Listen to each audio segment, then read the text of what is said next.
Pep Man's fried chicken rankings. And we're going to do 4 restaurants. I see Fred is laughing in the background.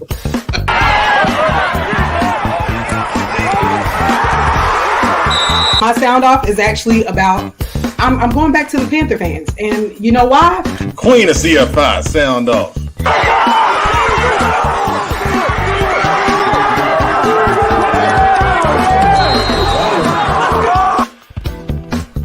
Been so much disrespect with mighty Coach Bills. And I'm here to sign off that. I can tell you how the Panther season gonna be.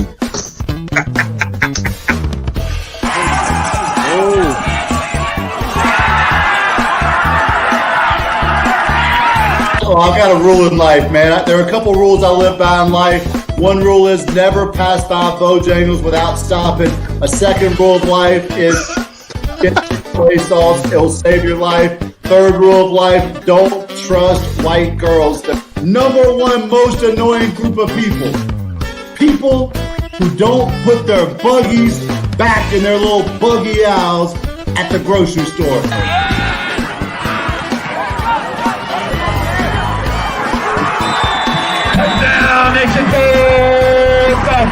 Where did I agree to get 211 text messages a day about the election? What did I agree to get calls every 7 seconds?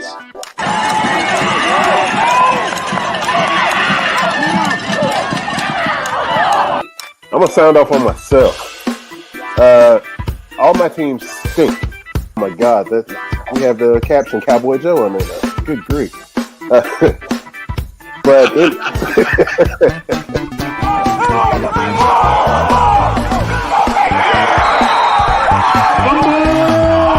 Charlotte Football Insider Football Focus Weekly.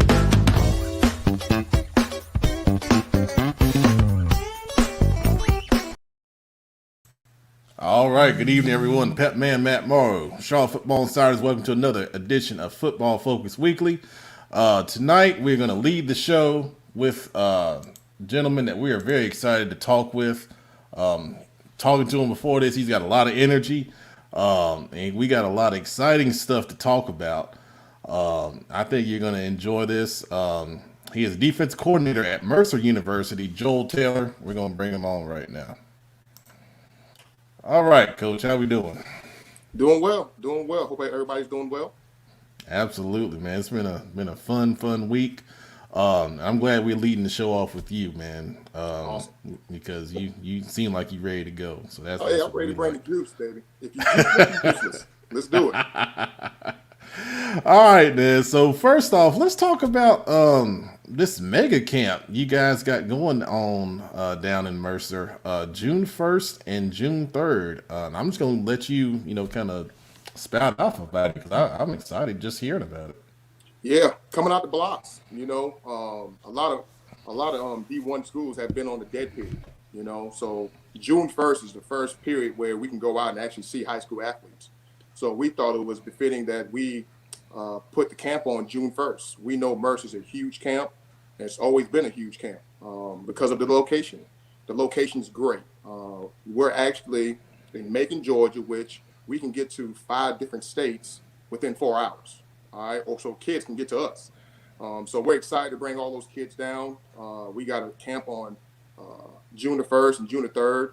We'll have 4 different sessions. Now the total camp for each day will probably be about 1,000 to 1,200 kids. So in each session, it'll probably be 250 kids to 300 kids. Now it sounds like a lot, all right, but you're going to have eyes on you, all right? We're going to have over 65 schools there. So it's going to be, you got Power 5, G5, FCS, D2. Man, it's going to be a great camp. We're so excited. Coaches are excited to go out and, meet these high school athletes and see them, go out there and perform. We've been all cooped up with COVID.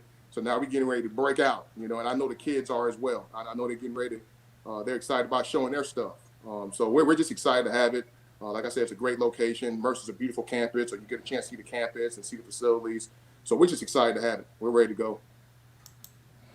Man, that's awesome. I mean, if I had the time, I'd come down there and cover it myself. Yeah, I wish you did. Got some great food for you. I'm telling you that. Oh, now I got to think about it. Now I got to look on the calendar. That's the key. That's the key.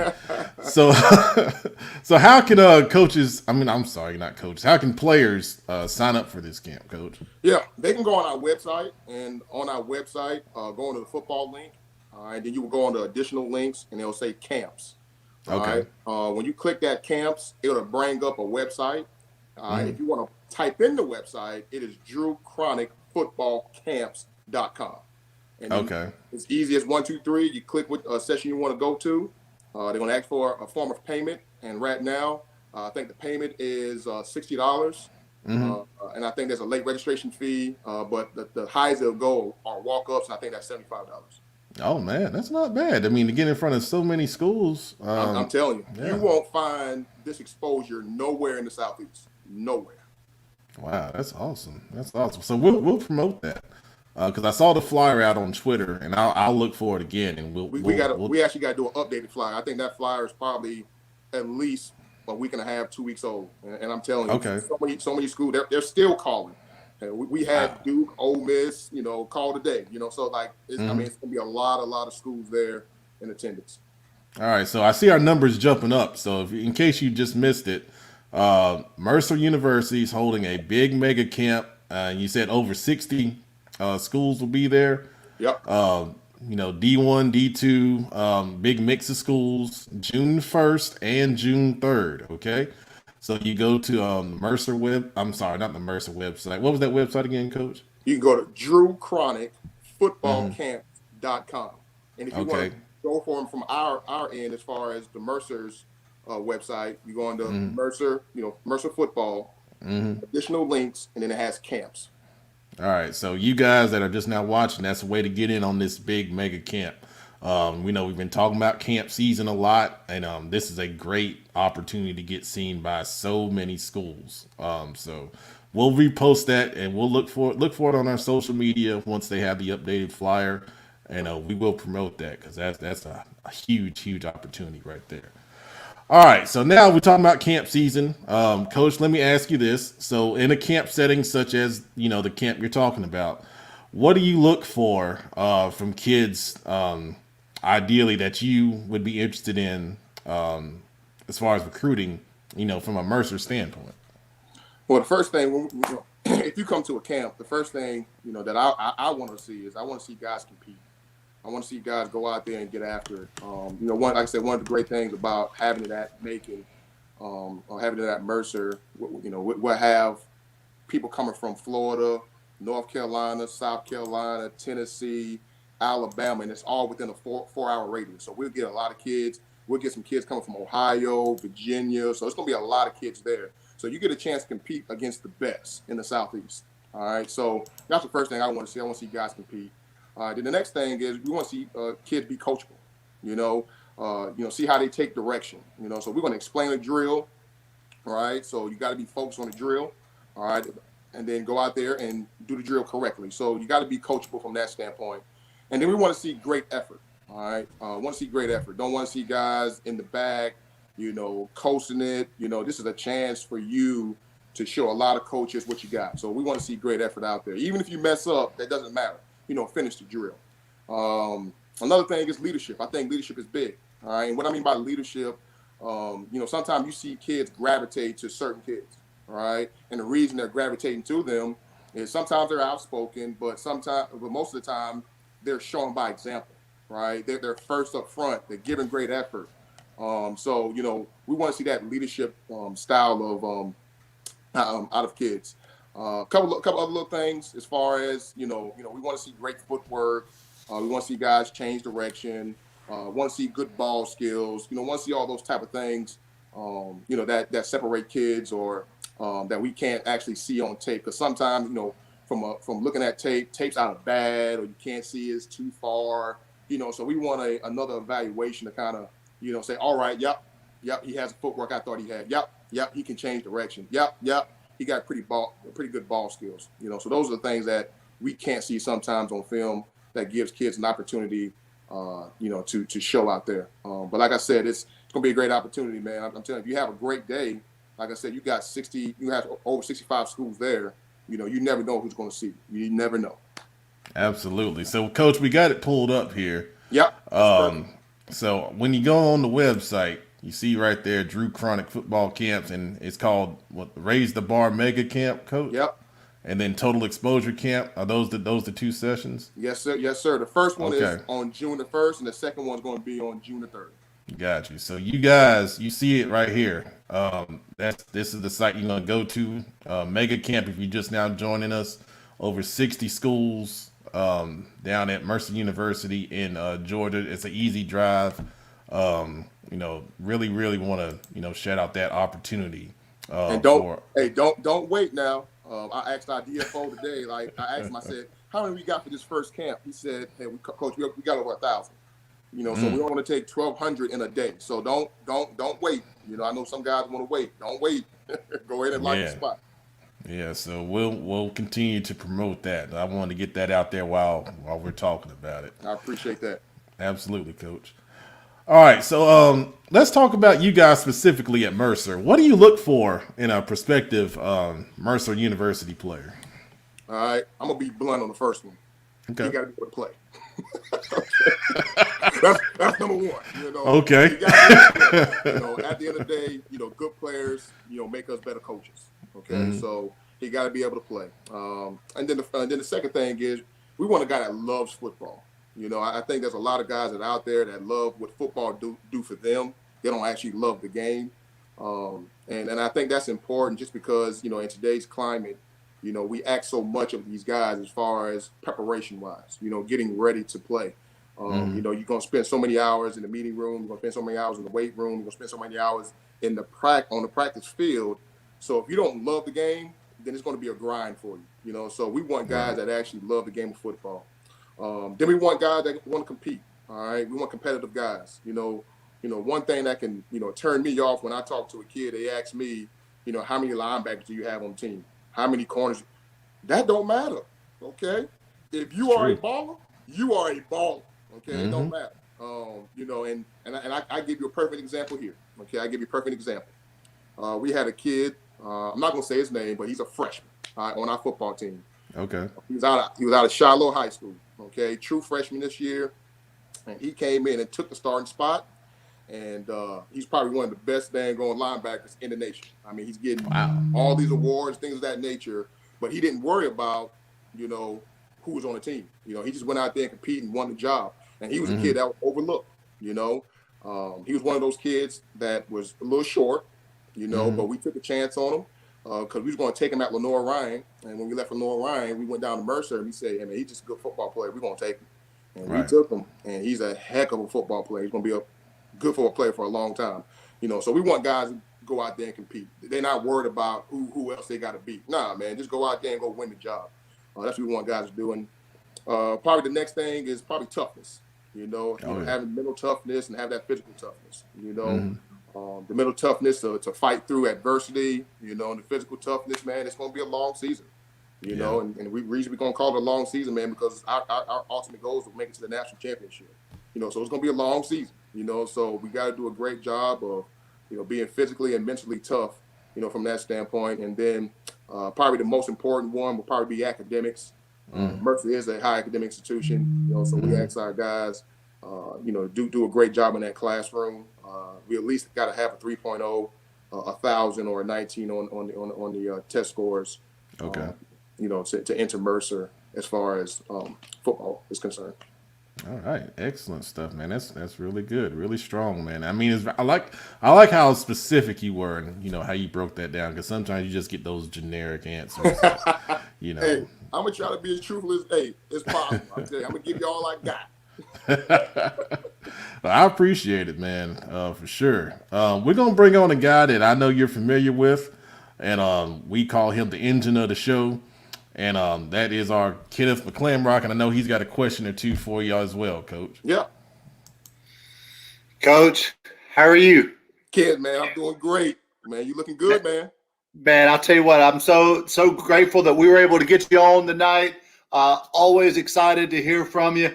Coach, everywhere you have been, man, whether it was at the Citadel, whether it was at Lenore Ryan, I mean, you guys turn programs around. Coach Chronic, obviously, but you're a huge part of that. You seem to be his right-hand man. You're his defensive coordinator. You guys go to Mercer, huge step up from Lenoir Ryan. Struggled a little bit in the fall time, and then you had like a 4-month bye week. But Coach, you guys came off strong at the end, man. The spring, I think you won 4 of the last 5 games, won 4 in a row. Coach, what was the difference between the Mercer Bears of the fall time and the Mercer Bears that we saw just a month or so ago? I tell you what, Coach Cronic, man, he's a big culture guy, and he has 3 pillars in here at Mercer, man. One of them is believe, the other one is compete, and the other one is love. Okay, all right. I think the biggest difference for our guys was they believed in themselves. Okay, and we always going to tell them they're going to be good football players, they're going to be this, they're going to be that, and they finally believed, and that was the difference between the fall and the spring. In the fall, we went 0-3. We lost to Jacksonville State by 6. We lost to Army, and then we lost to Abilene Christian by 3. Okay, all right. But the kids didn't believe they can win those ball games. Okay, they were young. We got a very young team. Got a lot of freshmen, got a lot of sophomores, but they didn't believe in themselves. All right. Then we had that, like you said, that 4-month layover bye week, and it was good for us to take those lumps early, because now the kids are starting to learn from their mistakes.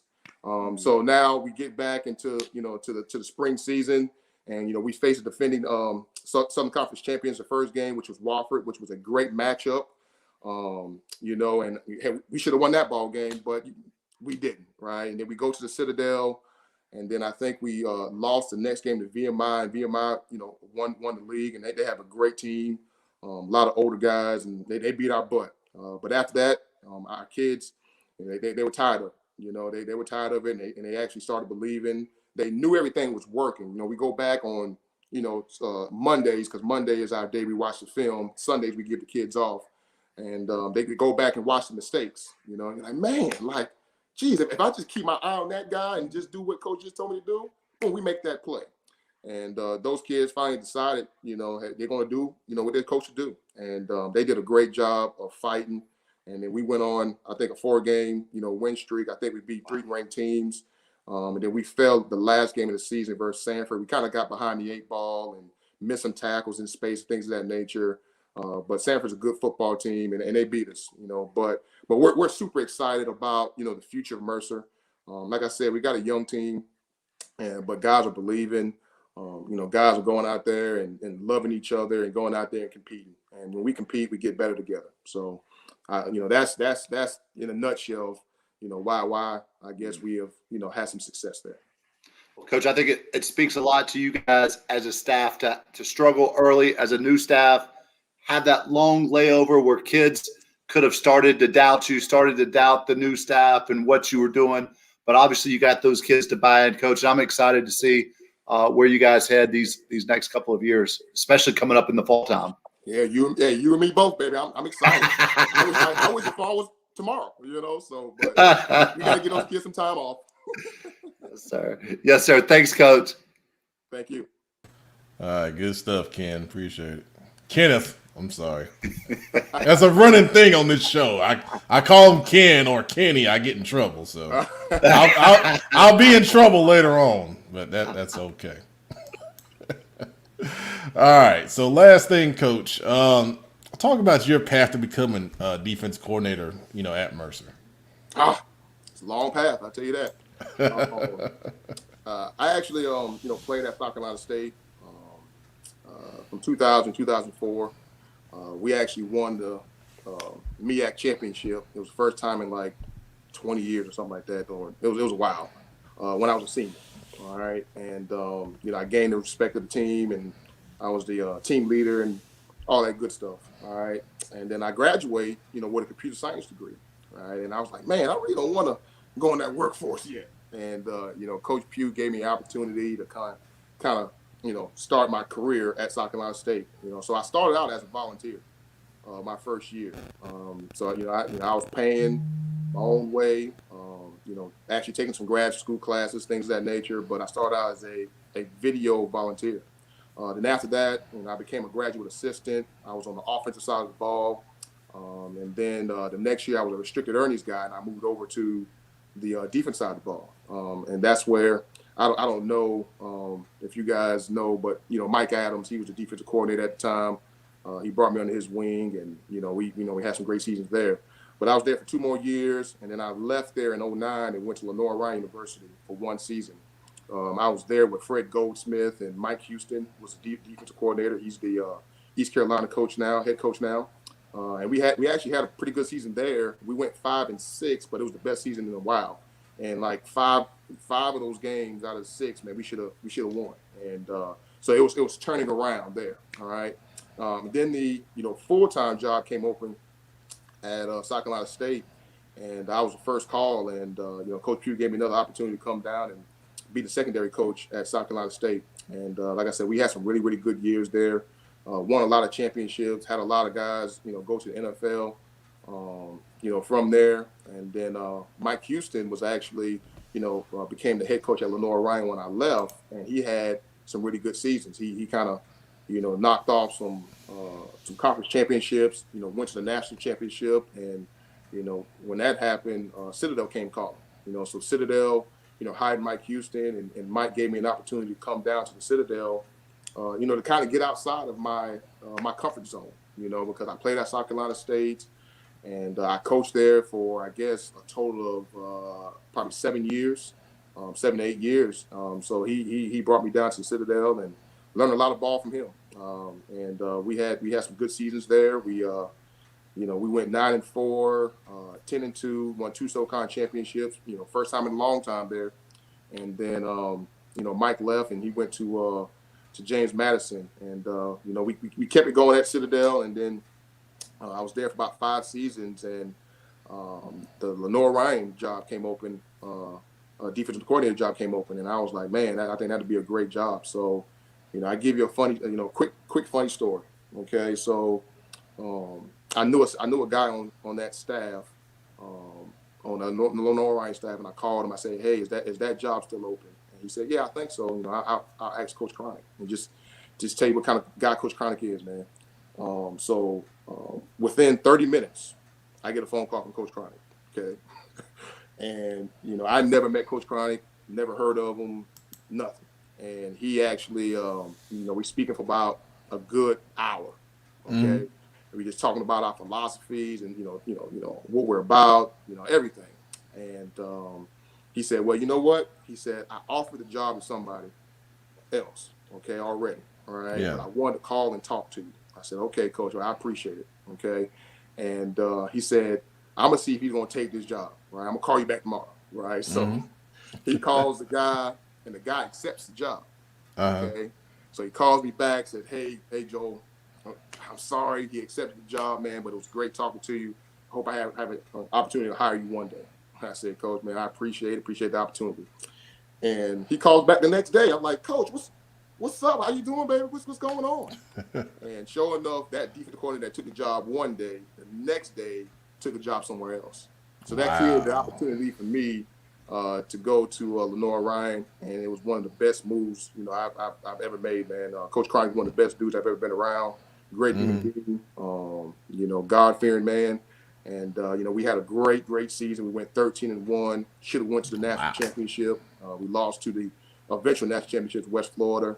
And then when you have, that great of a season, Lenore Ryan, Mercer came calling. And Coach Cronic is actually a Georgia boy. His dad coached ball 35 years in Georgia, so it was a perfect fit. And Coach always says it. He says, I wasn't leaving Lenore Ryan without Joel Taylor. So I was like, I appreciate it, Coach. So, I know that was a long drawn out. But hey. I'm going to give it to you. We love to do that every week just to, give that perspective for, our coaches. We have a lot of coaches that watch the show, and, some are interested in moving up. So, it's always cool to hear, the different stories on how, you guys, get to these prominent positions. And, obviously you're doing a great job, man. And, we appreciate you coming on. And once again, you guys that may be joining us a little late, Drew Cronic football camps. You want to go to that website, the mega camp at Mercer University, June 1st, June 3rd. Over 60 colleges are going to be there. So, Coach just shared with us when over 1,000 kids have already signed up for the first camp. So, go on there and register, get great chance to get exposure, man. Great chance. So, hopefully, I might find a way to get to that June 3rd camp. You That'd be offer me awesome. some Come on, food, man. so yeah, we're gonna work that out. But Coach, I appreciate you coming on with us tonight, man. And hopefully we'll see you soon. All right, Matt, appreciate it. Ken, appreciate it. Thank you, Coach. You too, bud. All right, so that was Joel Taylor, defense coordinator, Mercer University. Really, really great gentleman. Great energy. If you're just now joining us, go back and listen to the playback on that interview. I thought it was really, really awesome. All right, so let's see who we got here tonight. Looks like we got the original CFI crew. All right, rolling with my dogs. The Queen. What's up, Queen? We missed you last week. I know. I'm glad to be back, though. Good to be back. We're glad to have you. I feel complete now. I feel complete. You've heard from the engine earlier. Love my dogs like PETA, Pep. That's awesome. And man, I don't know. He looked like he's asleep. Should I go to him? No. Do it. Okay, so he says he's good. So, man, wake up. Man, my signs is kicking my butt, man. I asked everybody to pray for me. Me and my daughter, y'all please pray for me and Emery Claire Billups. We are getting killed by these sinuses. I don't know what's going on. I'm tired. Man, you gonna make it? I don't make it. I thought I was going to glory. I thought God would call me home today. We're off to and a Matt great been start. laughing at me all day because me and Matt been on the phone all day. And he know I've been stuffing. That's a whole nother story. Matt, hey, we don't have some funny conversations today. Hey, man. Hey, somebody send Weber the link, man. Somebody send him the link. I'm not doing this again. All right. Week. You want me to go off and send it to him? Yeah, send it to him, man. Good gracious. All right. I'll be back. Hang on, man. All right. I'll take it. Yeah. All right. And then we got the producer. What's up, man? Original. Should I call you the alternator now? Nah, that didn't really stick with me, man. It just sounds so irrelevant. No, it doesn't have the same luster. It was worth a shot, but no. I'll come up with something else. All right, you work on whatever car part you want to be called. So, all right. So, but now we need to get down to business because we got something special going on once again this week, and I know that's why our numbers are jumping up. And people are excited because we have a state champion on the show tonight as our player guest. Very impressed with this young man. I've shouted him out, just from his performance on the field. But by all accounts, everyone that has told me about him, he is exemplary. He's a very talented young man going to North Carolina A&T. I'm very excited to speak with him because he is a heck of a football player, and that is Jonathan Cannon, team captain of the two-time state champion Vance Cougars, and we're going to bring him on right now. How we doing, sir? Good. How you doing? Man, you sound like a grown man. Good gracious. I'm good, man. I'm good. I like that shirt, man. I appreciate it.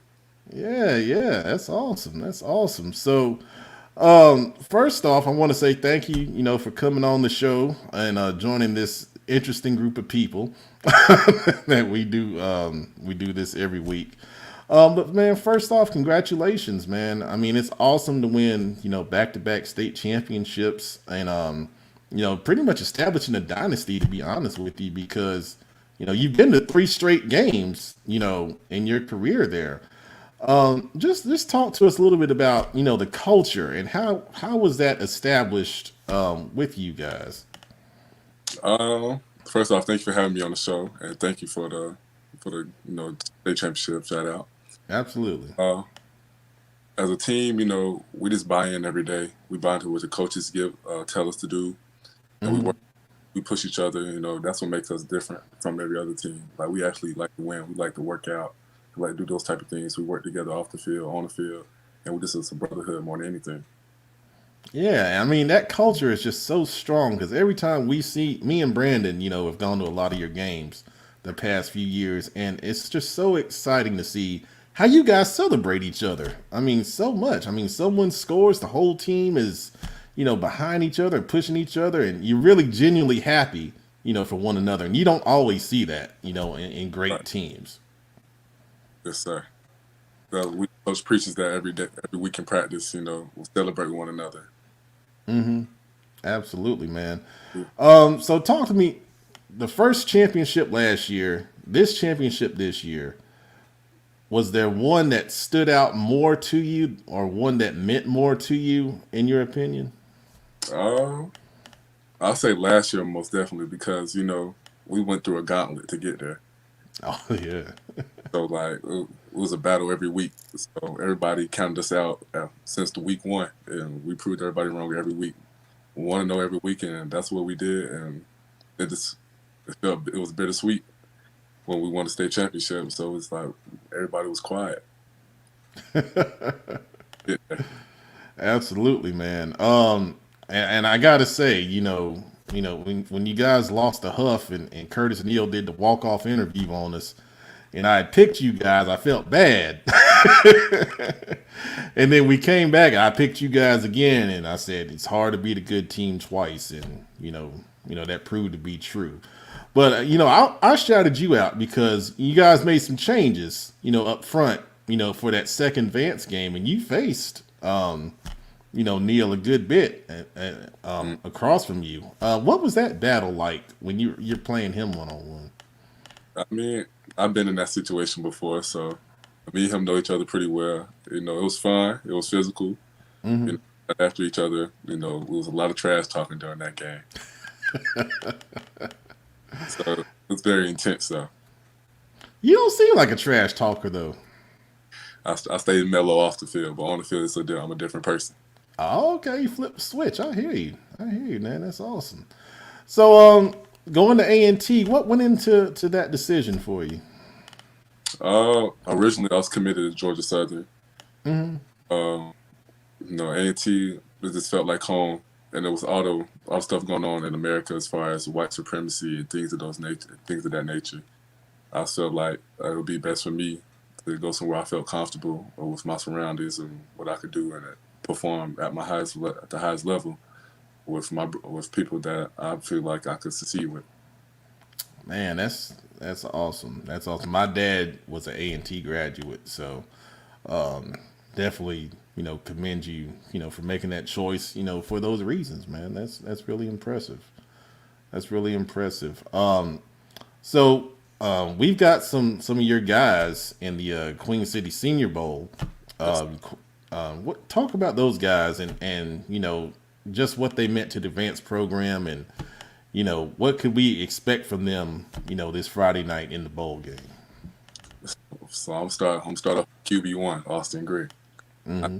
The whole state nation knows what he can do as back there with the ball in his hands as far as making decisions and leading the team. So with him, you're definitely gonna get a leader, somebody that works hard. You're definitely gonna get a little goofball on the side too. Some people like to compete and have fun day in, day out. I believe it's a Varian Cole. He could anything. He could play defense, offense, from every position on the field. He could play. He's a headhunter, man. I'll get them in practice. Yeah, he's crazy. And then Songa at the receiver position. Songa, that's a different breed. There's not too many out here, that could do what he do. As far as like size and speed, people might say he's too small, but he's gonna make up for it in every aspect of the game. And he's gonna work hard. He's gonna try to be the best out there on that field, and I bet you he will be this weekend. Absolutely, man. And then talk about playing for our head coach and your head coach, Coach Ferb. What's it like playing for him? Coach Ferb, that's a great man. Like he'll give you his last. He's gonna go to the end of the bridge for you. He'll die for one of us any day. He works hard for the whole team. He's trying to get everybody in college. He pushes everybody.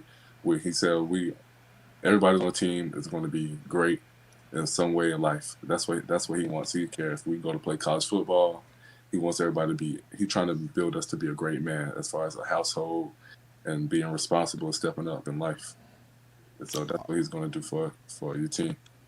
Man, that's awesome. That's awesome stuff to hear, man. And man, you got a lot of fans on here. We got some comments.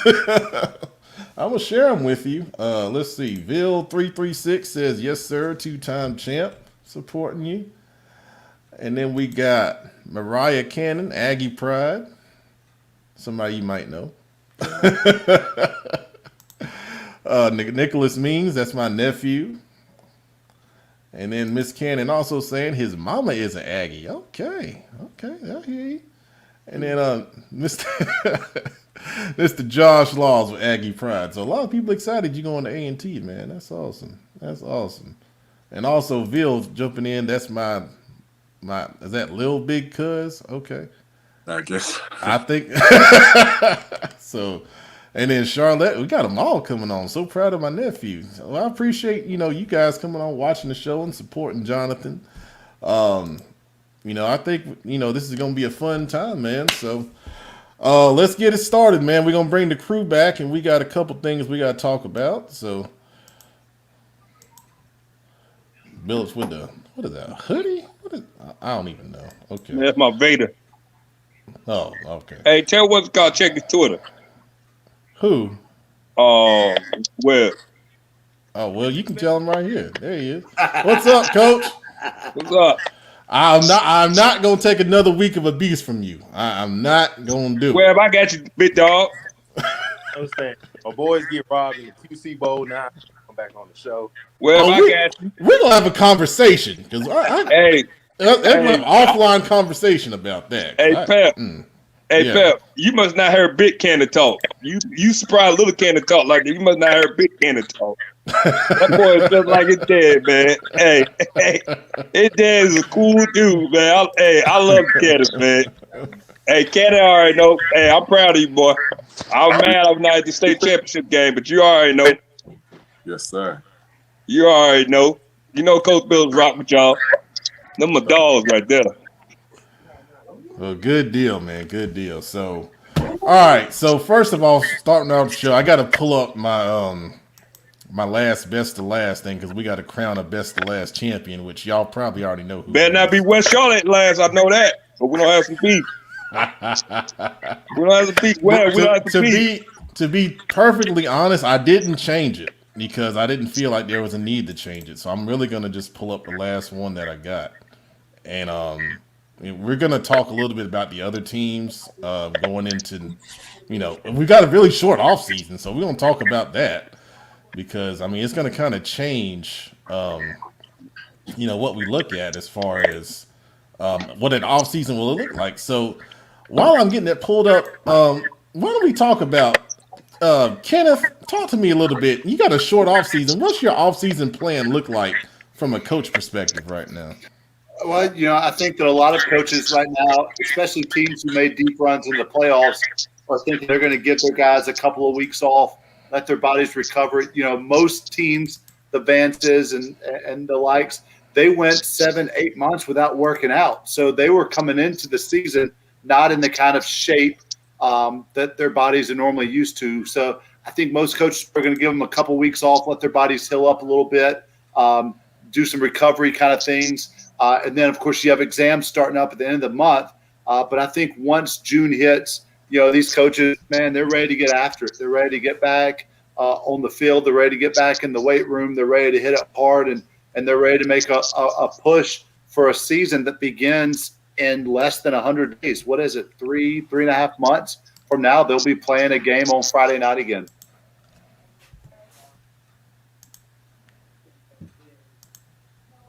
I didn't mean to leave you hanging there. My bad. The click was not working. Yeah, it was a little stuck over here. But so guys, any other thoughts on how you approach this shortened off season? Coach Webb, like Kendall said. Go ahead, Billups. Like Kendall said, man, hey, y'all gotta rest. The people who made the deep playoff runs, unfortunately on the west side of base 4, we already don't start our off season. But the state champs, Kendall said they on rest. You probably give them a week off, but them boys hungry already. So hey, people want to eat. So people probably in the weight room right now. It's just a lot of weight room. We got to build these muscles up that we didn't get to build last year. So hey, that's the thing right now. So because it's gonna start right back up. All right, good points. Coach Webb, you got anything on that? Yeah, I'm about to say, I know for our guys, a lot of our guys are running track right now. So they're in the track season. And since the season was in the spring, a lot of our guys are in weight training right now. They already pretty hard. And then they've been running track. So they probably, we give them out awards and stuff in about 2 weeks. Then after that, we right back at it. So you only really get about 2 weeks off if you're not running track. So they ain't giving no week off in Shelby. They ain't giving he being a politician tonight. Hey, Quinn always told me about you. You being a politician tonight. This ain't the Webb I know. He being a politician tonight. Oh boy. All right, so I'm focusing on the top half of the best to last. You better have. Dude, okay. To look at where kind of things finished off this season. Now, looking at this, do you guys have any kind of debate? I can see Providence maybe being ahead of Olympic. Nah, I think or 2 and 3. 2 and 3. Okay. I understand why you got Myers Park ahead Butler, but Butler after they took that L for Myers Park, I think Butler really deserved to be number 2. Okay. And they fought. You be looking at 2 state championships, and they ain't lose that game to Grimsley. And yeah, well, 3. My fault, 3. We gotta count Catholic. My bad, Catholic. Don't come after me. Yeah. But you be looking at 3 state championships in the Charlotte Metro. I agree. Because you saw how Grimsley pretty much had their way with Cardinal Gibbons. Butler probably would have. And I would those say teams were really even. And I would say Olympics at 7, and Providence is at 6. Providence is at 6. Will stay at 6, and AK would be at 5 because of how they play against Butler. No, play against Vance. My fault. Yeah, let me ask you, Jonathan, about that first round game against RG Kill. It seemed like it was a whole different vibe. I mean, even when I came in, it was you guys just seemed it was a little different. I don't know. That game, honestly, were way better than what we expected. Yeah. Mm-hmm. So we came in there, as far as we was worried about the next week already. Right. Can't do that. You know what it was, Pep? It's the hack effect. Man, my dog. That's all it was. My dog. My dog was not there. And I saw it, Mr. Fillion. I hope I say your name right. But it's no disrespect to Myers Park. It's just the way they lost to a high-powered Vance team. And Butler, if they have punted, we'd probably be talking different about Butler right now. It's no disrespect. That Myers Park team was very special this year, but, they got exposed when they played that Vance Cougar team. Them Cougars came out ready to eat. So I got some comments, and I'll tell you guys, I can definitely understand why you guys feel the way you feel about the SOMEX 7, and I get it. I get it, because RGKL, pretty much had their way with Providence. But when you got a 3-way tie, it's kind of like, how do you arrange it, But Providence, if you don't about that 3-way tie, Providence was the number 1 team. They won the conference. Right. And then on top of it, go ahead. Yeah, all I'm going to say is, if you look at those 3 teams, Olympic lost in the first round, RGKL lost in the first round, obviously. Providence lost in the second round. They made the second round. So you can have an argument either way for that order. And honestly, if I was going back and doing it, I may put them all tied. You put Providence over Olympic. You would. You have to. They beat them head up. And you got Butler, and you got Myers Park over Butler because they beat them head up. then hey, you gotta do that with Providence and Olympic. Politics, baby. Has a point there. Okay. You guys that are watching, post your best to last, and we'll put it out there. Okay, I'll give you guys a couple minutes to do that if you want to do it. But right now, we got to crown a CMS Best to Last champion, and that's Vance. Obviously that is Vance High School. They've won a lot of championships, and they've been named the top team in a lot of different places. But when you're a CMS Best to Last champion from CFI, you're going to get something very special delivered to Vance here in the next week or two. I'm not going to say what it is, but you're going to be recognized as a champion. So I like that last comment that would just say Huff does have an argument to be number 2. I'm trying to shout out Vance as the Best to Last champion, man. We give him a minute. Give him a minute, man. Good gracious. See, Jonathan, this is what we deal with every week. People just interrupt it. It's like Can't already know how I feel about Vance. It's like having a bad kid in class, man. You can't, sometimes, you just gotta push through. But anyway, Vance with an awesome season, man. State champions for the second time. Obviously, they're the best team in Charlotte from a CMS perspective. Now, here's an interesting debate, and I know we got a Vance, young man on the show, but Vance versus Charlotte Catholic, 2 state champions. Vance. That's not even a question. Oh, come on. It is a question now. No, it's not. It's not. Are you asking for a pick, or you just want to know about hypothetically? Vance. It won't. Not even close. Nobody could. Not even close. Nobody can handle that pass rush. Okay. In that offense, you got 3 running backs. Man, that backfield was dangerous. I'm not saying it's going to be 56-7, but I'm saying 56-7. I'm saying, it's definitely going to be it's a blowout. 35-14. Blowout. I don't plan on going no Catholic game. Blowout. No disrespect to Catholic though, but no disrespect. It's a blowout. Man. It's a blowout. Oh, man. Wow. No, they a dangerous team. It's just like what we said with the Butler Griffin. Like every prediction we had made on the show, we said the Huff versus Vance game. That was a state championship game. It was. I agree. Now, Jonathan. On that note, hold on, Jonathan. On that note, was that second Huff game your toughest game outside of the loss that you had to them? Don't answer that. Audrey Kell was tougher than that game. Yes, sir, Cannon. Okay. I'm not too shocked to hear him say that. That sounds, based on what we saw in the field, I mean, that makes sense.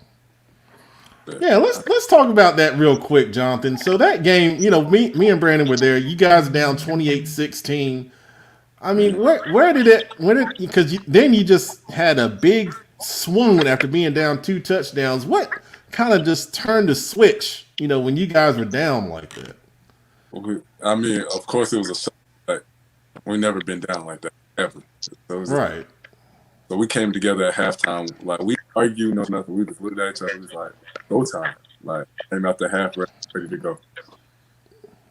Yeah, man, because, me. Let me take this down because I want to get this. So me and Brandon, after Archie Kell came out of halftime and scored, we were like, man, what this is never, like you said, to your point, this has never happened. And then all of a sudden, you guys, and I know you love this as offensive lineman, you started pounding the football, and Hollywood started getting off, and then Asani, was getting off, and you guys got the passing game going. The defense woke up, started turning the football over, and it was just like a switch happened. And then, ever since that point, you guys became the Vance that we know for the rest of the playoffs. So, it's interesting that that game was the one that kind of flipped it for you guys. Yes, sir. I would love to see them playing with Hackett. If Hackett was there, I don't think it would be close. Just me keeping it banned. Keeping it banned. If Hackett was there, and Webb tell you the same thing. If Hackett was there, I don't think it'd be close. Yeah, even if they should be down 2 touchdowns. Just me, and that's no disrespect to AK. I think AK was a top 5 team this year. I don't think they should have lost to the Olympics. I really don't think if Stankovic did not get hurt, AK would have beat Olympic. They kept turning the ball in the red zone. And that's no shot at Olympic. You know, I know Coach Hart like to come on here, rah. That's no shot at Olympic. AK should not have lost to Olympic. AK was a tough team. I think if Hackett was there, they would not have lost. That game would not have been that close. Just me being honest. I got faith in my friends. You know, that's my brother. I got faith in him, but I was glad that Vance won. But that probably was their toughest game. Huff just didn't make no adjustments. And, you know, in the coaching world, you got to make adjustments on offense. You keep on giving Vance the same thing, they don't eat. That's what happened in the state championship game. Roseville, they didn't get smart. You know, your quarterback got it, you know, quick game. You start being number 5, all right, we got something for you. He can't beat Vance by himself. And he's a heck of a player. It just is what it is. We saw Vance go against another top receiver at Mars Park. They would not don't let him beat him by himself. Somebody else had to step up. And number 5 did come ready to play for Mars Park. But, hey, you got to take them running backs. There's just too many weapons. Vance has too many weapons. And that pass rush. You got a pass rush like that in high school. That's dangerous. All right, so let's take a look at some of you guys' rankings that are watching. So let's see. Cliff Andrews has Vance, Butler, Huff, MP, AK, Providence, Olympic, 3-way tie. See, I feel you, Cliff, on the 3-way tie because it's, you know, you can't be. It's hard to distinguish that. I mean, all 3 of those teams are really good, and then you got, let's see, Butler number 2, above Huff, okay, and Myers Park 4th. So that can be, you know, a little bit of a debate because obviously in Myers Park beat Butler head to head. So they would not beat Butler in the playoff. I'm sorry. Okay. That Butler team was different. They were different. That's another. There's a lot of good debate that we can have. No, it was different. Like, hey, I don't know if they went and listened to Tupac or listen to some. I don't know what happened, but them Butler boys that I saw at Providence. They were different. It was different. I got the thug life tatted on the chest. I don't know what I don't know what it was, but they were different. Boy, them boys, they from in the bag in Greensboro. You know, shout out to the refs. Shout out to the refs. Who got the dog? Whose dog? That's Webb. Sorry. Puppy. It's not you? Puppy, sorry. Oh, it's Kenna. Okay. All right. Well, that's exciting. But you know, like I think a lot of people, a lot of coaches, they'll view this show and then they start taking subs, and you know, especially the illustrious one, Coach Bill. I'm not stating facts. Like you didn't want to play Vance that second half. And gratefully, you know, salute to your state championship, but everybody know who should have been there. Everybody know, and their mama know who should have been there. But hey, you got it. Nobody hating. There's no hate. But them refs was funny this year. Them refs was kind of shaky this year. We're gonna talk about that in another show. Well, that's a Look lot. Look at that state championship game, Jonathan. 21 penalties. I'm gonna tell you right now. I know y'all don't hold that much. There's no way y'all hold that much. Let the boys play. Felt like remember the Titans. I think we had 17 penalties for like 130 yards. Boy, at halftime. And they had 1 penalty for 5 yards. Sound like our game, man. Hey, I'm just saying that Grimsley game, if you watch that tape, woof. Hey, that's all I'm gonna tell you. That Butler Grimsley game was some questionable calls. Me and Brandon were there, and I'll tell you, you know, now the season's over. There was a lot of questionable penalties in that game, especially early.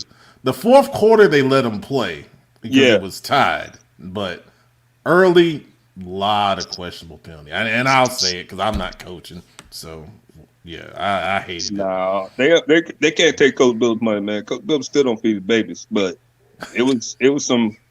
Them calls were crazy. Like the Vance call, I understand the defensive call, but them offense calls, they wouldn't let my boy Hollywood be great, boy. You don't want my boy Hollywood to be great, but hey, They still got it. Can you imagine? And the bad part about Roseville really didn't need no help. It's just the quarterback had a bad wheel. That pass rush is different, man. It's just different. Y'all got to play Vance, man. That pass rush is different. James Pierce is, oh my God, he just get off the ball. His first step is terrible, and he just don't kill you. What's it like going linebacker? It got dangerous. Hold on, Billups. Jonathan, what's it like going up against a James Pierce in practice? Let him tell it. He gonna bust me every play. It's even. I mean, it's a good battle. I think by far, I know a lot of people gonna come at me. I'm not being biased. That's the best defensive end I'll ever play in high school football. Nah, he facts. Wow. Facts. Wow. You going against one of the best DNs and one of the best D tackles in the state. Because Swindle ain't no slap either. You know, it's a lot. And they got people who y'all names y'all need to recognize. That they got 4 D linemen who could play. Right. So let's kind of go into that. So now we're going into our, pretty much what we call our Salute the Champs segment. We talked a lot about Catholic already, so I'm going to put a pause on that real quick. But let's talk about Charlotte Catholic, man. Heck of a performance. We were previewing that game against Havelock. And most of us did pick Catholic. I know there was one guy on the panel that picked Havelock, and, that's okay. Who picked Havelock? You did. Bitterness and envy, man, coming from my enemies. Oh yeah, the grass man. So for Charlotte Catholic, man, I just want to shout out, that program. I mean, what is it? 4 out of 5 now, as far as state championships go. Just incredible consistency. I mean, one of the things that I always say about Charlotte Catholic is what's coming. Every time you know what's going to come, and you still can't stop it. I mean, it's a machine. It's just a machine, man. And, I want to shout out Coach Mike Brodowitz, class act. Took over for a legend in Jim Otto, several years ago. And, thinking about it, there had to be pressure on those guys, because, unfortunately Coach Otto passed away. Mm-hmm. And you want to, do so much to honor a great man. And, I think when they first started playing, they had kind of been out because, there were teams in Union County dealing with COVID, and, they missed a game here, missed a game there. They had the close game against Cuthbertson, and they had the close game against Marvin Ridge. And then going into the playoffs, you could say that they weren't playing their best football at the time, but, they just took it one game at a time, literally. And I mean, it was steady, and, they beat Crest in that first round game. It was a close game. And then, they went on down the road, and they ended up facing Monroe and, in a rematch, and those are always tough to deal with. And then an explosive Havelock team that had been putting up so many points all season long, they held them to 7 points. I mean, they grind, man. It's just crazy. And, they're well coached. They're strong, and, those kids stay in that system, and they grow them. They come from Holy Trinity Middle School, and they get in there, they learn the base offense there, and then they, come over there and they learn the intricacies. They work hard. They're good kids. We interviewed Liam Barbie, the MVP of the state title game before the season. And we got a kid in the Queen City Senior Bowl from Charlotte Catholic, Mr. Alexander, playing D-line. He's a very yes sir, no sir kind of kid, and he got after it. I was out there yesterday at the East practice. We're going to talk about the Queen City Senior Bowl a little bit more later on. But, I'll salute to those guys, man. I mean, they don't, and honestly, there's so many, ways that, a lot of, people look for, spotlight and all that. And I'll tell you, the last time I went over there, and I don't talk about it very often, but I interviewed, Coach Brodowitz when I was going back and traveling before COVID. When, you could actually go and do those things all the time. And he was so structured. He came up to me and he said, man, I'm glad you're here. We appreciate, the media coverage, but I got 6 minutes for you because we got to go into special teams. And, we did an interview. We had the 6 minutes, and he literally sprinted from the end of that interview right back. And he led, coaching special teams as a head coach. And, when I saw that, I said, he's going to be great. And that was a couple years ago before they even got onto this run, that they're on right now. And hard work and dedication. Salute to you guys at Charlotte Catholic. Congratulations on another state championship. Great example of a true football program, here in Charlotte. So, well, we get to see how good they are next year because they with the big boys next year. Yeah, we're gonna talk about that here, in a little bit. Maybe not tonight, but in a couple other shows coming down the line. But you guys got anything to say about Charlotte Catholic? Nah, just salute, man. Like you said it all, in my viewpoint. All right. Now we talked about Vance. We got Jonathan here with us, but we're gonna salute the Vance Cougars. I'll let you guys go first. What can you guys say about another state championship for this really strong program? Let Mr. Cannon go first, man. That's his team. I mean, it was expected from our viewpoint. So we knew what we could do all season. Our motto is us versus us. We preach that to one another as a team. So we just went 1-0 every week. Except that 1 week, we're not gonna talk about that week.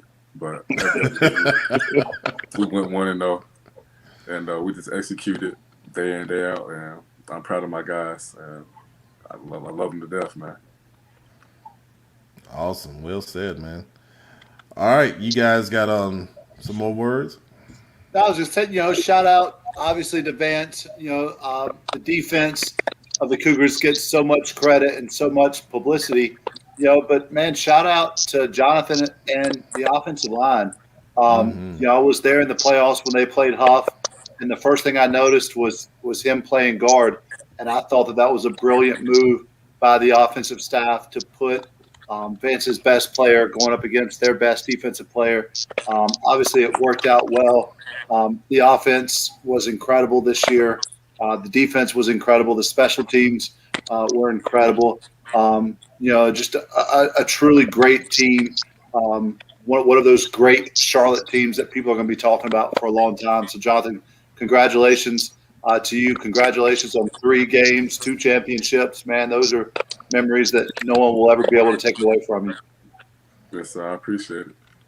I think for me, especially coming in as a Butler fan early on in the season, I'm watching y'all, that first game of the season, and there was a lot of cockiness there for me. There was a lot of you guys, you seem to already know that you had it, and I think for me, it was just wanting to see what you guys were really made of, and I think throughout the season you grew, time and time again who you were, and I think even that loss to Huff, a lot of people talked about how it was more you guys beating yourselves, like you said, than it was anything else. And so kudos to y'all. Congratulations on another one, and I look forward to seeing what this team does, especially under a new name coming next season. But winning this last championship under the name Vance, like that was really something to behold for y'all. So kudos to y'all.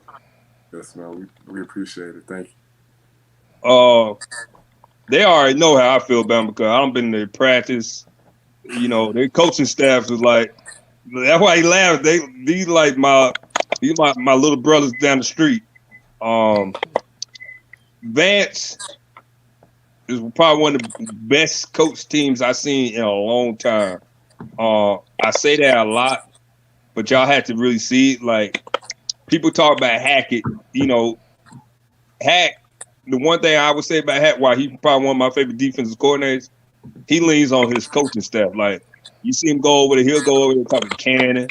Him and Cannon will talk about what to do with the linebackers up front.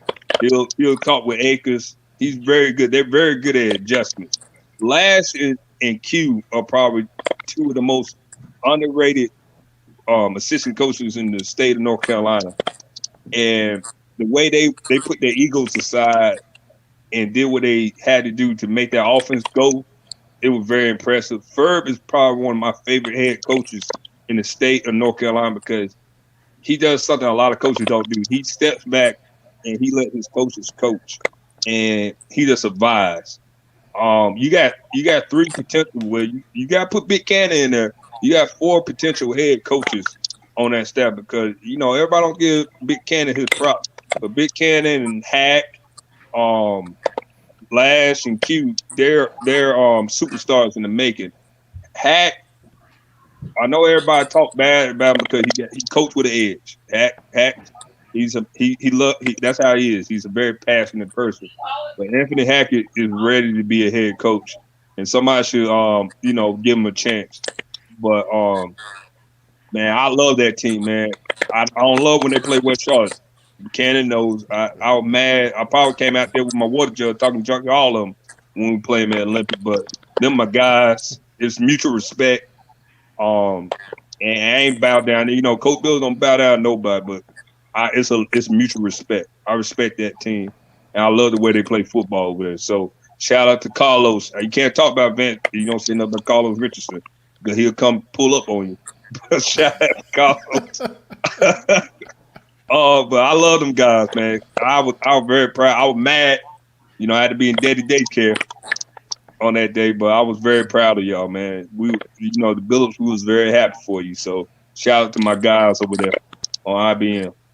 Yes, sir. We appreciate it. Y'all already know I appreciate y'all. Laughing at y'all at practice. That is the most physical practice I ever been to in my life. I felt like it was a fist fight at practice, and that's how they champions. Like, they'll beat up each other, and then like that Myers Park game, I love y'all pregame. Like, y'all sitting there amping each other up.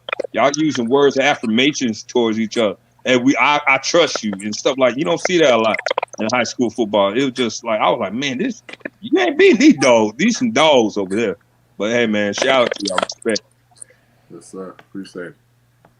I think those some great words from everybody. To echo what you said, Billups, I hate that I couldn't be there for the state title game. It's kind of felt like a tradition the past couple of years. We were there, 2 years ago when you guys lost that tough one with Coach Brand, and of course we were there last year. You guys were swag surfing in Chapel Hill, and Ooh, this you year, hot, you hip now. Swag surfing. Don't mind me. I'm trying to salute the champs, man. Go ahead. That's my fault. I gave you your time. I'm gonna give you I'd yours. like to have my time. We don't have a good day today. I'm sorry. Go ahead. Anyway, it's been wonderful to see how everything has come together for you guys, because I hurt so much when y'all lost 2 years ago, and Coach Brand, after the game, we had a moment. He was really emotional, and I said, this team will be back. This team will be back, and I know you had the coaching change with Coach Ferb, but you guys are back, man. You came back and you finished it. And then this year, you took it to another level and, finished it again. And, I want to speak for a minute on the coaches. And Billups, you made a great point about ego. You got some really talented coaches that, could be, coordinators, and, some are, like you said, potential head coaches. And, to put those egos aside and come together, with a really talented group of young men, to get that done is really hard. It's really hard, man, because, you get into there and you feel like, you may have a better idea about something, or you may feel like you don't get the credit, that you deserve for something. And, you don't see it there. And that's rare. It's something special. And, first off, I want to commend, the coaches for doing that. And then the players, I mean, the talent is just out of this world, man. And, I think, the fact that the coaches put the ego aside, it's the same thing with the players, because there are some very talented players that, don't, maybe get the ball that much because, you try to spread the wealth and, you take what defenses give you and, that kind of thing. And, there's some talented kids that didn't play a lot. And, I'm not going to say any names, but, to put those, egos aside and those desires to come together and win, 2 consecutive state championships is really commendable. And I'm really glad to see it here in Charlotte, because we talk about it all the time. There's talent everywhere in the 704, but there have been some great teams that haven't got it done, for different reasons. But, you guys rose to the expectations. You got it done under, a microscope. With people like me and, all the other media outlets that are out here, talking about you guys every week and, interviewing and, all that stuff. And, it's awesome. I love covering, Vance. It's one of my favorite places to go. Coach Richardson, the AD, really, really great guy to work with. We'll have no problems going over there. But anyways. I love Carlos. Congratulations. Carlos held me down in Myers Park. That's my guy. They were trying to get me. Congratulations, Jonathan, and the Vance Cougars. You're a favorite, from CFI, Charlotte Football Insiders, for sure. We appreciate it. And just to pick up on what you said a little bit, honestly, I feel like we got 8 head coaches on our staff as far as offense and defense. All our coaches can be head coaches. And from what you guys are saying, as far as they buy into us, as far as doing yoga, getting us massages, and do things of that nature, they're doing the extra stuff that other coaches don't do. And what you said, as far as it's a talent at every school, but it's not good. It's not great coaches at every school, and that's why we're in some schools fall short and some schools win. And I ain't gonna say no names, but we seen that this past season, and that's why I just feel like we got the best coaches in the state. No offense to no other coaches and nothing like that, but we can't take none, man. No, y'all do. And I'm coaching one of y'all rivals. Yeah, hey, we on that level. That's respect right there. All right. Well, there it is, man. So now that's our salute to the champs, man. So let's shift gears. Next on our schedule, we're talking about coaching changes and open jobs. And now, before we get into the news of the day, yes, Kenneth, sir. I want to ask you something, Kenneth. When you are a coach going for an open position, you're going through the interview process, what are some important things that you need to consider and prepare for? A lot. Boy, we could be talking until midnight on that one, Pep. Go ahead. Number one, it's being prepared. You want to come in with the knowledge ahead of the time. You want to have answers for questions that could be asked. You've got to anticipate questions that could be asked. The best way to do that when you're a young coach is by talking to head coaches and talking to your buddies who have gone through these interviews recently. It's why there's no such thing as a bad interview. Get as many interviews as you can, get your experience, and get prepared for your big opportunity. It's the same thing that we ask of our players. Number two, you have to look the part. I went in for my first head coaching interview, and I got there an hour early because I wanted to see who I was going against, and I stayed an hour late to see who I was going against. And a guy walked out of the building, the guy in front of me, and he had his shirt tail out, and he just looked sloppy. And so when I went in, and one of the questions they asked me was, what separates you from other candidates? And the first thing I said is, well, number one, we're going to look the part. My coaches are going to have their shirt tails tucked in on Friday nights, and we're going to look like coaches. I think realizing who really is hiring you is important. At the end of the day, the majority of the time, the person who's hiring you is that little principal who doesn't know a single thing about football. She could care less about your X's and O's. She could care less about how you're going to defend a triple option. She could care less how you're going to line up to trips into the boundary. She wants to know how you're going to love her students and how are they going to remember you and how are you going to be a bright spot in the community.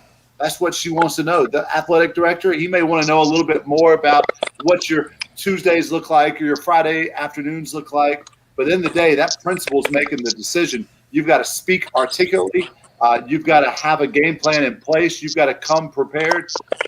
Years ago, Coach Jenkins and I at Huff, we created probably a 40-page manual that we worked on together. I used it in both of my interviews. Well, I guess I interviewed for 3 head coaching jobs, got all 3 of them, took 2 of them. I know Coach Jenkins used it. He probably has edited it over the past 10 years. I definitely edited mine and made it mine.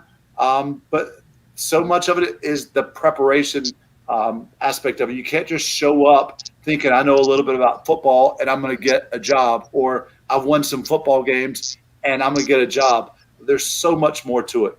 There are panels and there are committees who are on it. Those committees are made up of community members. Those panels are made up of parents. Those panels are made up of past coaches and athletic directors and other important people in the school. You got to be able to talk about how you're going to work with the basketball coach, and you're going to work with the baseball coach, and you're going to work with, if you're not a strength guy, the strength coach.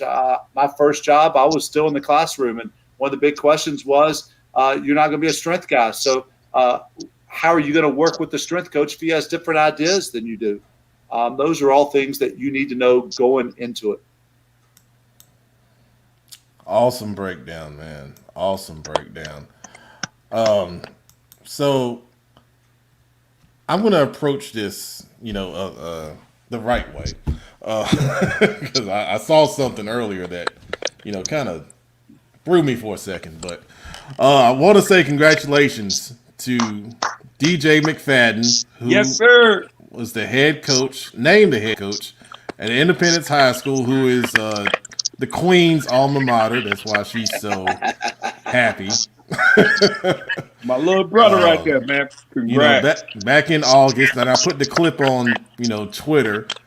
I said, DJ answered a question, and he sounded really good. And I said, you sound like you're ready to be a head coach. And, he said he needed a little more seasoning. And I said, well, today apparently you got the seasoning you needed. And, he's leading a storied program in the Independence Patriots where he was obviously a star quarterback. And, what are you guys' thoughts? I'll let everybody else go now. Okay. I'm just ready to see my boys thrive, and I feel like this is a step in the right direction for them. Also, I've gotten to both talk to McFadden and also, watch him as he's coached, and I think that he is more than capable. And I'm ready to see what the next chapter is for my Patriots. I know it's an exciting time. I know the alumni are very excited for sure. Other thoughts, guys? I think it's a good hire. I mean, great hire. I mean, you know what kind of culture he comes from. So as far as who he played, and he played under. So, I mean, he learned from some of the best. So, a lot of those things you learn as a high school player are instilled in you permanently, and you continue on when you actually become a coach. So I think it's a great move, and we'll see what comes from it. No doubt. I mean, he obviously is young. He obviously has the energy. He has the charisma, but he also has that resume. Not only is he an Independence guy, which is going to make the alumni excited, but he's going to be able to keep kids in the building that maybe have been going to other schools over the past couple of years. You guys know what that's like. We've talked about it. He's going to be able to keep guys not only in the building, but real talk, he's probably going to be able to move some guys into the building as well. And that's so important. Half the game in Charlotte is being able to recruit your school, keeping guys at your school, making sure that those piranhas at other schools don't start nibbling at their ear and pull them over. So he's going to have a lot of excitement. He's got a huge challenge in front of him. He's obviously a brand new head coach. He's a young coach. He's got to build a staff for the first time. He's got a lot of challenges, but I think he's the guy to do it. I think that's a great pickup. Everybody know. No, I don't think everybody know, but Matt knows. Man, DJ is one of my all-time favorite people. Man, like McFadden is my guy. We joke a lot. When that independent job can't open, I think I put on Twitter, y'all know who to hire. I said it ain't McFadden, you ain't making a great hire. That is a great hire. He is probably he's the first black head coach at Indy, and he deserves that job. Oh man, what he means to that community, what that school means to him, and what that community means to him. You can't hire somebody who understands the big I way, who understands being a patriot. That guy, man, y'all got a superstar, and he's gonna get the right people around him. I have talked to him on the phone. You know, I ain't gonna say what I say in private because that's my guy, but he got my 110% support. What I can do to help him, I help him. You know, even though we playing him this year, that's still my brother, man. It just like I'm elated. I think I put on Twitter, I want to see young black coaches.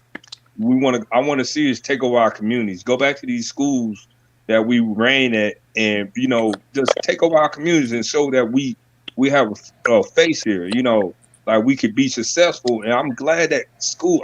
Shout out to Independence principal for giving my man a chance, because a lot of people didn't want to give him his chance, but this is well deserved. McFadden is ready, man.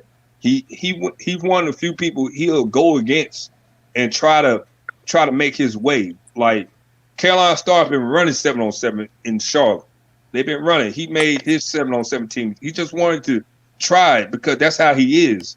He's a competitor. Y'all have a competitor over there. And I'm telling you, you know, I called my corner over there. I said, hey, man, you have a champion over there. Just listen to it. I trust him. You don't do right. And, man, DJ, I love you, boy. You know I love you. Whatever you need, you know I'm here for you.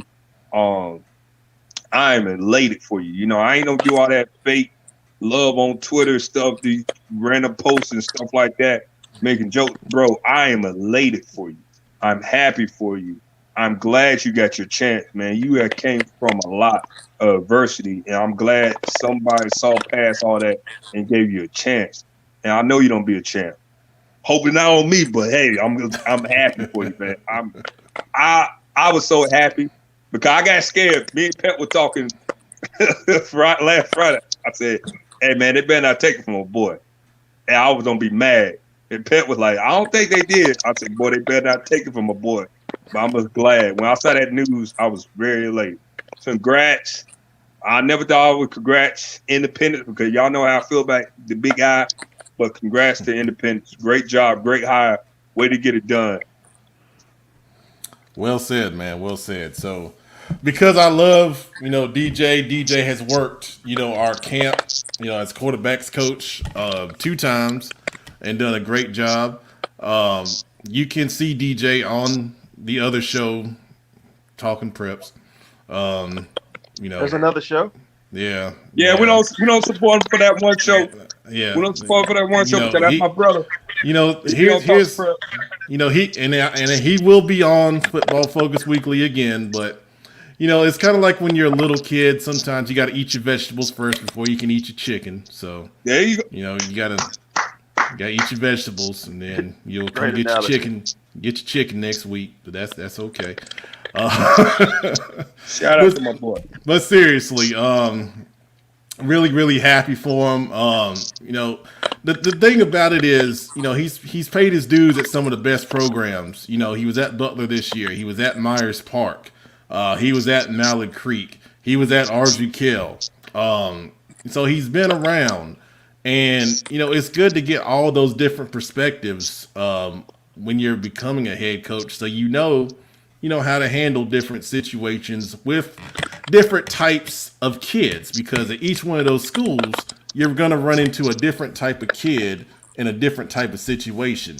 And to have that experience is a huge plus. Yeah. And Billups, she made a great point about the 7-on-7 team, understanding the culture that is prevalent right now in high school football. You know that's going to be a challenge that you're going to have to deal with at some point as a head coach. And how are you going to deal with kids playing in the off season and, you know, possibly being, you know, swayed on a topic that we've talked about before with those 7-on-7 teams and situations. So, I think he's got the experience. He's got the offensive knowledge. Kenneth made a good point about building a staff.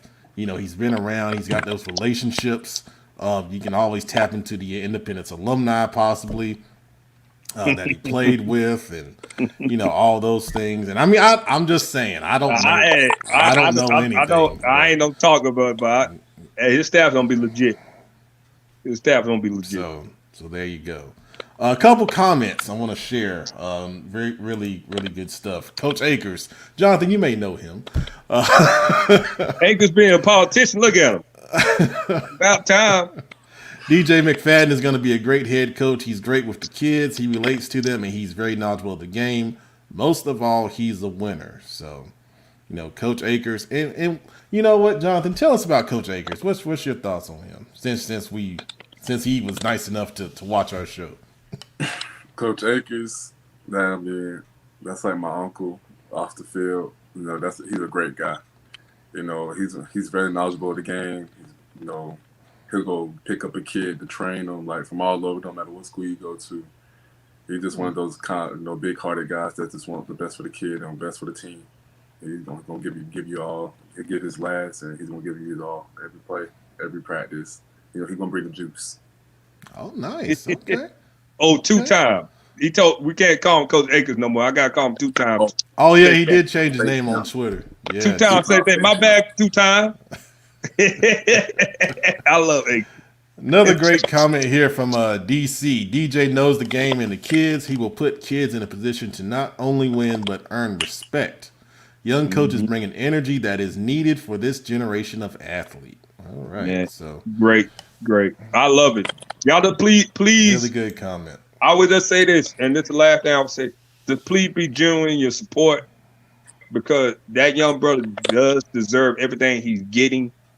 I just don't want. I want people to give him a fair chance, man. He really do deserve it. DJ lives and breathes football, and his kids, man. That's a good brother, man. That is a good dude, and just please support him. Don't do none of this fake stuff. We don't need to make joke. This is big for the Charlotte community. He is the first black coach at Independence. That is big. Really so give him his respect. Don't hate. That dude deserves it, man. Hey, shout out to my boy McFadden, man. Respect, brother. Respect. So to just kind of finish up this topic, so we still have openings. Some things that we have heard that have not been announced officially. Yeah. Yep, Garinger. We should hear something officially here pretty soon. Then we still got, we got East Meck that's out there. And then we know, that one's crazy. That one you about to say is crazy. This one should not even be open. We have a situation with Myers Park, with people that, are in the above game our and pay grade. They know high school, football. So, we've got some things going on that are going to be announced here in the next couple weeks. And, we expect, some major shakeups in an offseason that honestly going into it, because it was so short, I didn't think we were going to get all these, changes, but here we are. It's like another typical Charlotte high school football offseason from a coaching perspective. It's good to know, unofficially, it's good to know 2 of the 4. And I would say this, without giving out too much, the second one is a great hire too, but that one's don't really be built on how much support he don't get as a staff. He really, we say that about DJ, who he don't surround about. I'm not really worried about DJ, but that second one, who can he get around him? That's the biggest one. Right. So that's what I'm nervous about. I think it's a great hire because he's a very knowledgeable person. And we'll talk more off air on this, but when I heard it, I was excited, and I said, that's gonna be tough to get support over there. Right. So I would say and that's another good hire for the community. I would say that. Right. Let's see. We got another comment here. Nicholas Means. Genuine support is huge. We have to be slow to publicly criticize as the public doesn't know what's going on in a program. Amen. Wow, Amen. that's really good comment.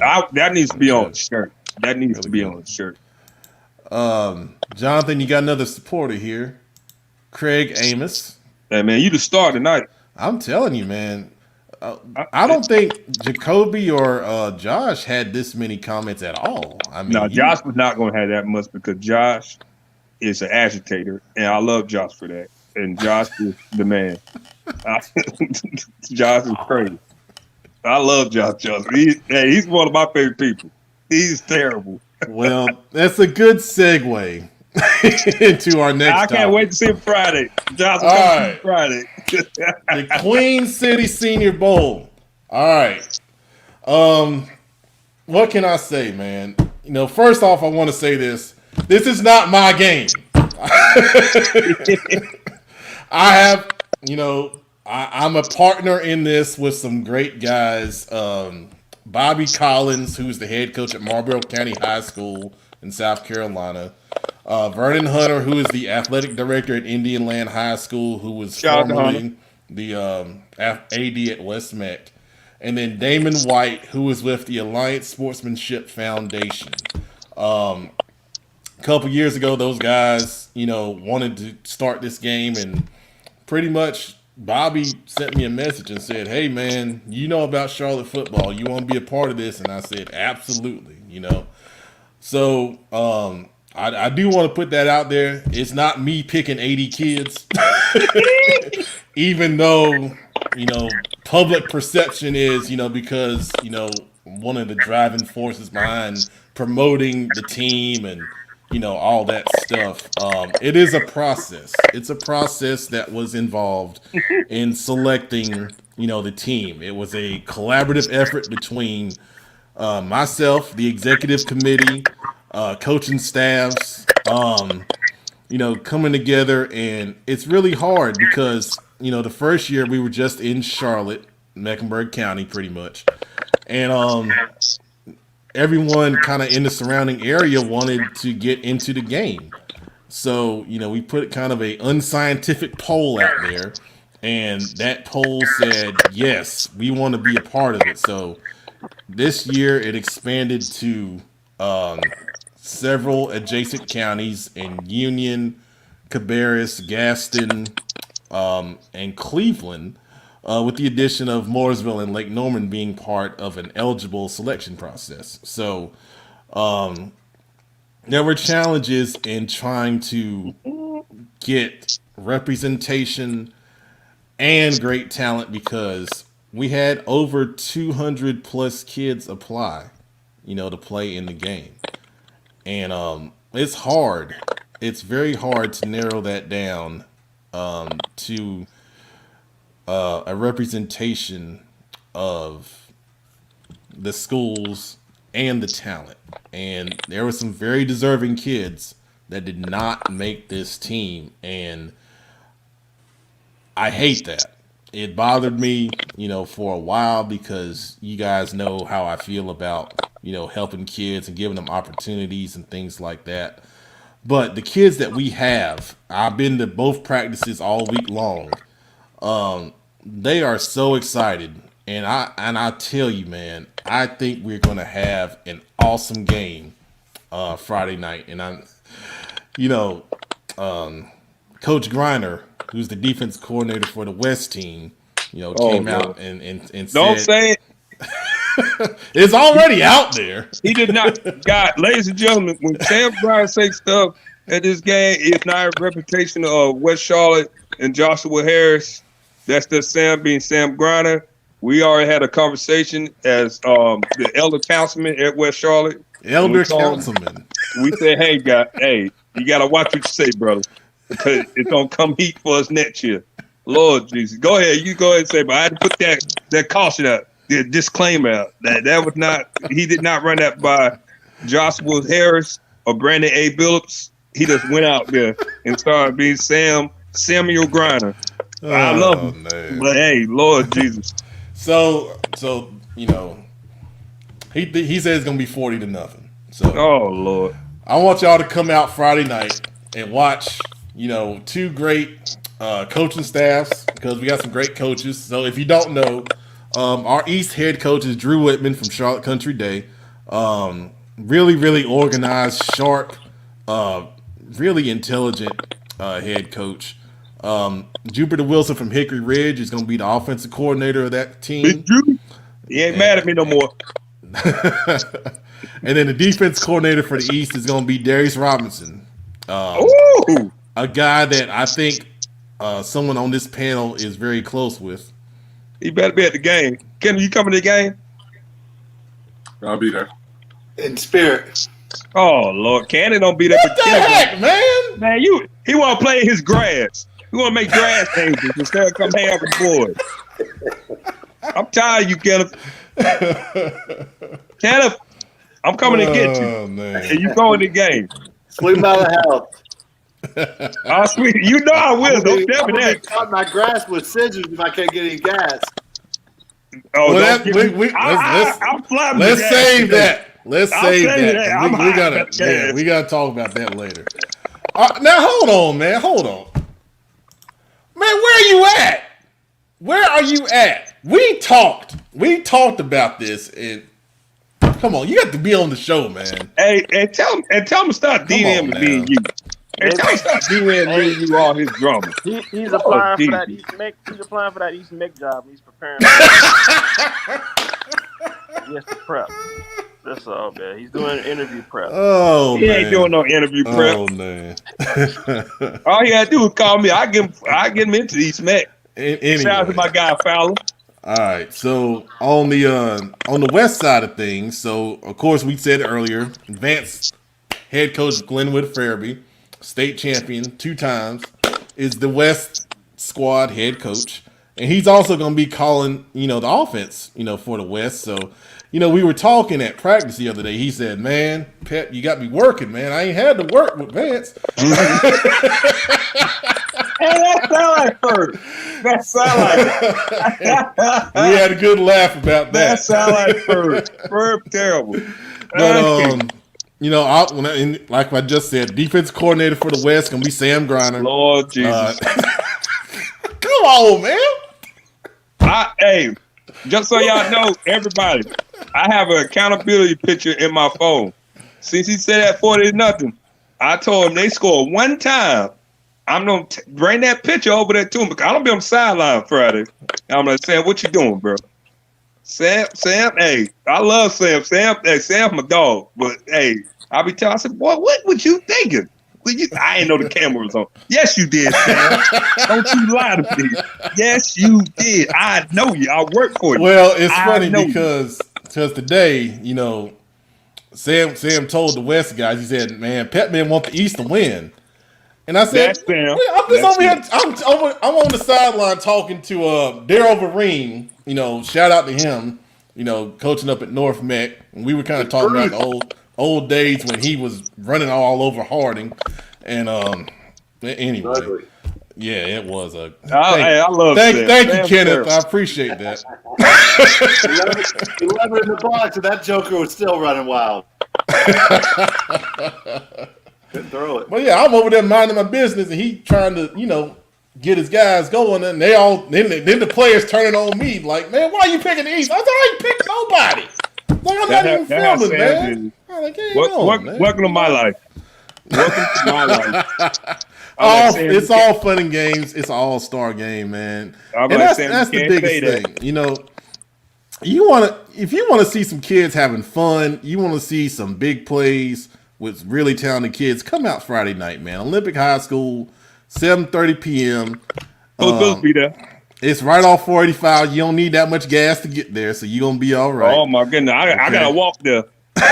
Lord Jesus. I'll come pick you up. I got a full tank of gas, man. I got lucky last night. But that's a whole nother story. You can get your tickets online, QueenCitySeniorBowl.com. Who's playing? So the teams. Got you.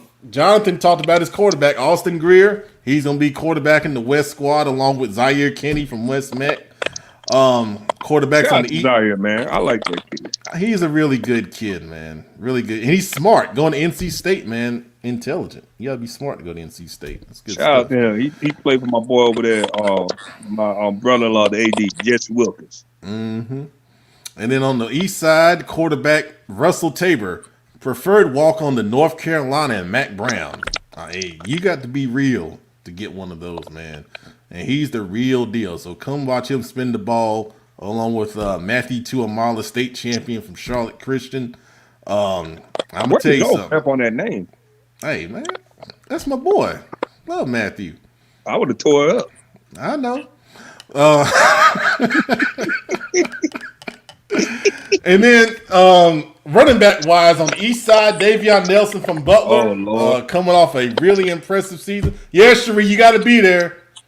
Come support your favorite with your player. Butler Bulldog shirt on for the last time. For your Butler Bulldog shirt, man. Hey, I'll try to tell you, them fans who I got may beef for cheer for you. Butler, but I will never wear any Butler paraphernalia whatsoever. Okay? Hey, Kenny, when Providence played Butler, she was all over there. She had black and red pom-poms. She was over there cheering. I said, look at this. I did Look not. at this. That's why you got baptized. I might make you get baptized again. Yeah, you going to the river. You going down to the river. You going to the river. Okay, so come on to the now river. Look, now I only got 5 minutes left in this segment. Oh yeah, I've been being good. My bad. Put on your talking preps face. Oh Lord. Now Shots on the fired. other, I like that. I want to be off the air right now. I don't even want to be on here no more. On the West team at the running back position, we have some very good. There you go, Langston. Oh man, my bad. Very good. Let me stop. Okay. Anyway, I dozed off for a second, man. I dozed off. Hey, we gotta get tweet. Hey, but Twitter finger turn it trigger finger. You gotta stop. Anyway, all right. We had a moment. There's going to be some really good running backs on the west side of things as well. Cameron Smith he's committed to Navy. I saw him today. Man, he is looking good, man. Running the football behind a talented offensive line. That's dangerous. On the receivers, position. We got 3 receivers from RG Kill on the east side. I mean, Josh Johnson, Lord. Brevin Caldwell, Quentin McCall. Josh Johnson made a one-hand catch in practice the other day. My goodness. I mean, what a player, man. What a dang on player. So come out here, watch him put on the show. He's super motivated. I talked to him. Obviously, he was our player host last week.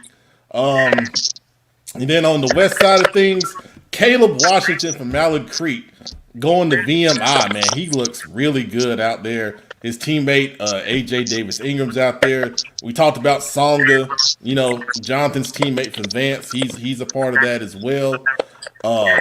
Really talented kids. Offensive line, we got the big 2 tackles from Huff, Timmy Artis and Zalaire Parker.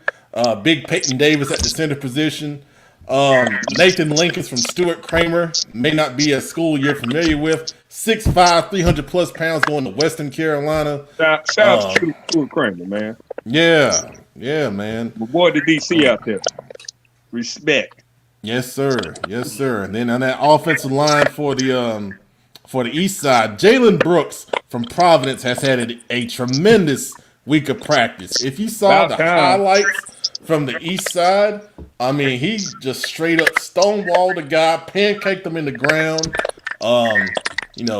Talking with college coaches after the practice. College coaches have been at the Queen City Senior Bowl practices. We've talked to at least 15 colleges that are going to be at this game on Friday night. Tell me how many looking for 15 plus. And I still got emails in my inbox right now of colleges that want to get on the list to get in and recruit these kids on Friday night, man.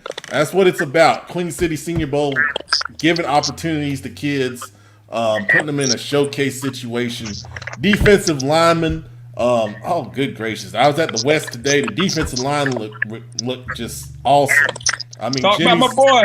Jimmy Simpson from Myers Park, Andrew Bookman from Myers Park, Kai Russell from Olympic, Demaja DuBose from West Charlotte. Sir. I mean, it was impressive, man. It was impressive. They were getting after it.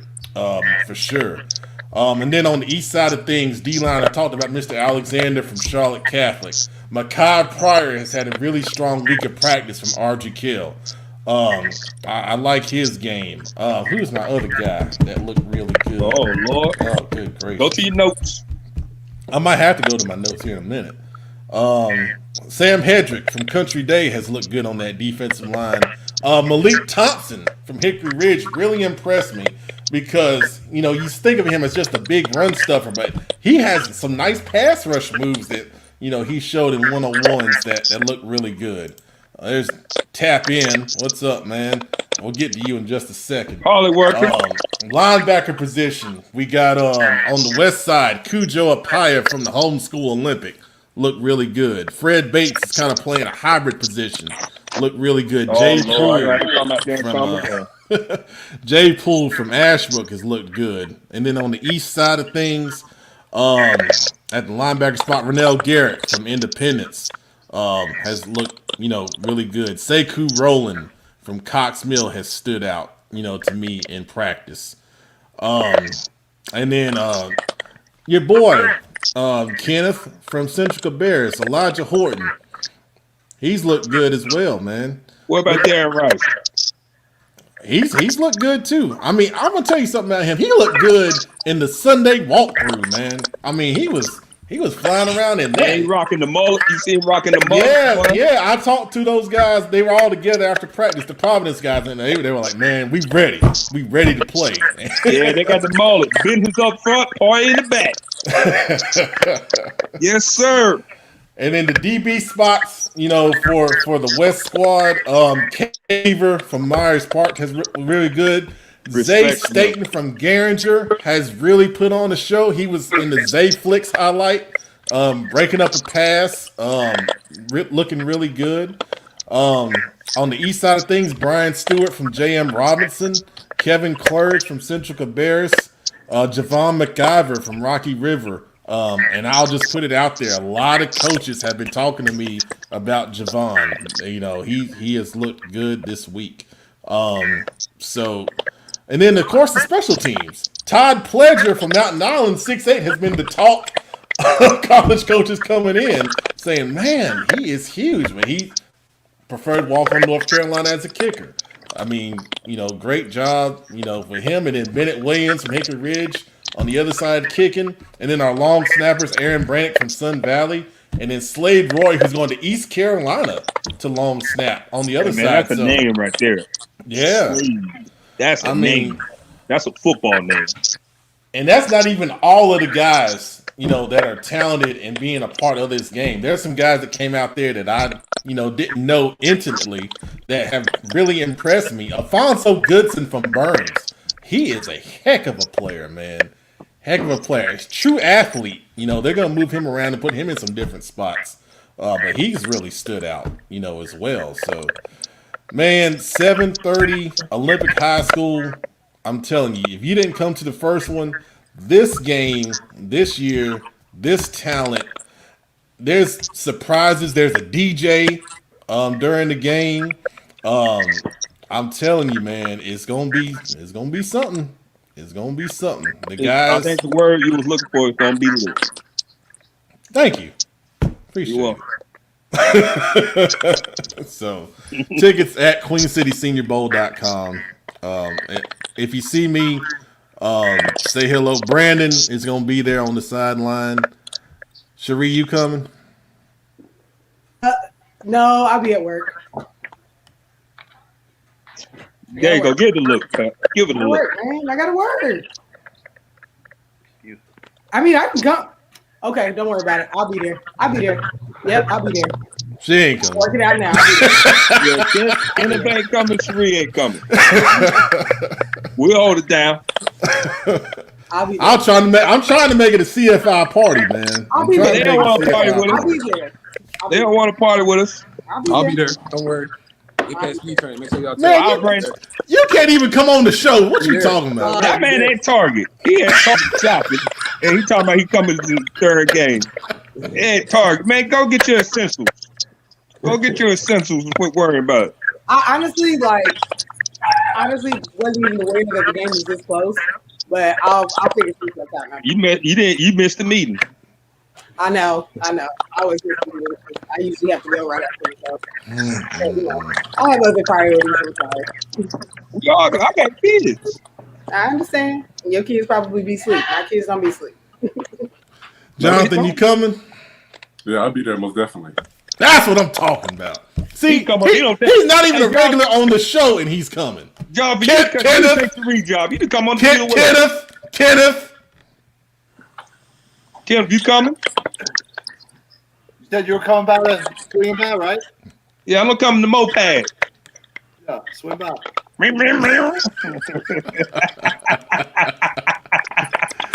All right, Justin, you got 1 minute. What you got to say? Who, me? You're Justin. Yep. What are we talking about? Oh my God! Next topic on CFI on Football Focus Weekly. Okay, Justin buying his essentials. He don't know what to do right now. No, I'm at work, guys. Man, you buy your essentials. You don't got a lot of us. You buy your essentials, pushing that cart around. Buy your essentials. Get off of here, man. Go buy your essentials. God, dog. Kenneth, you see it? Kenneth, he buying his essentials. Oh man. No, but I went to the West Park yesterday. Thank you. There we go. And those guys were flying around. They was real competitive. One player that stood out to me was Caleb Weaver. He was real physical.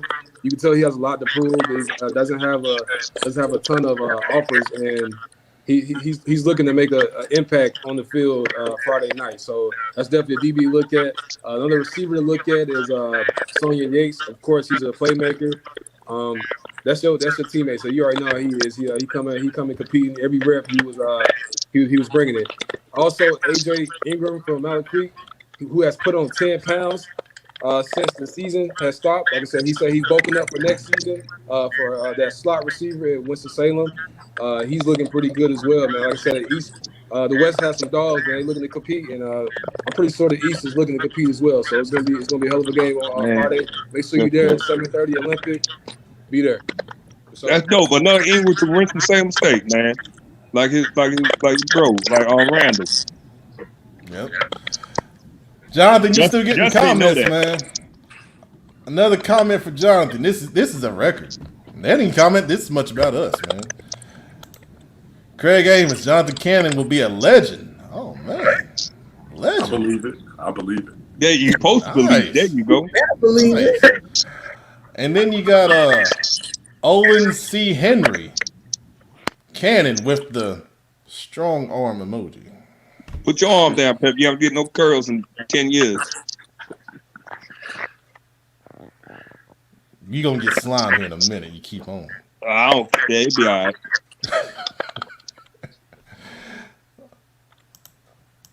Thank you, Coach. I appreciate Big Drake, it, man. that's my dog right there. Appreciate Hey, it.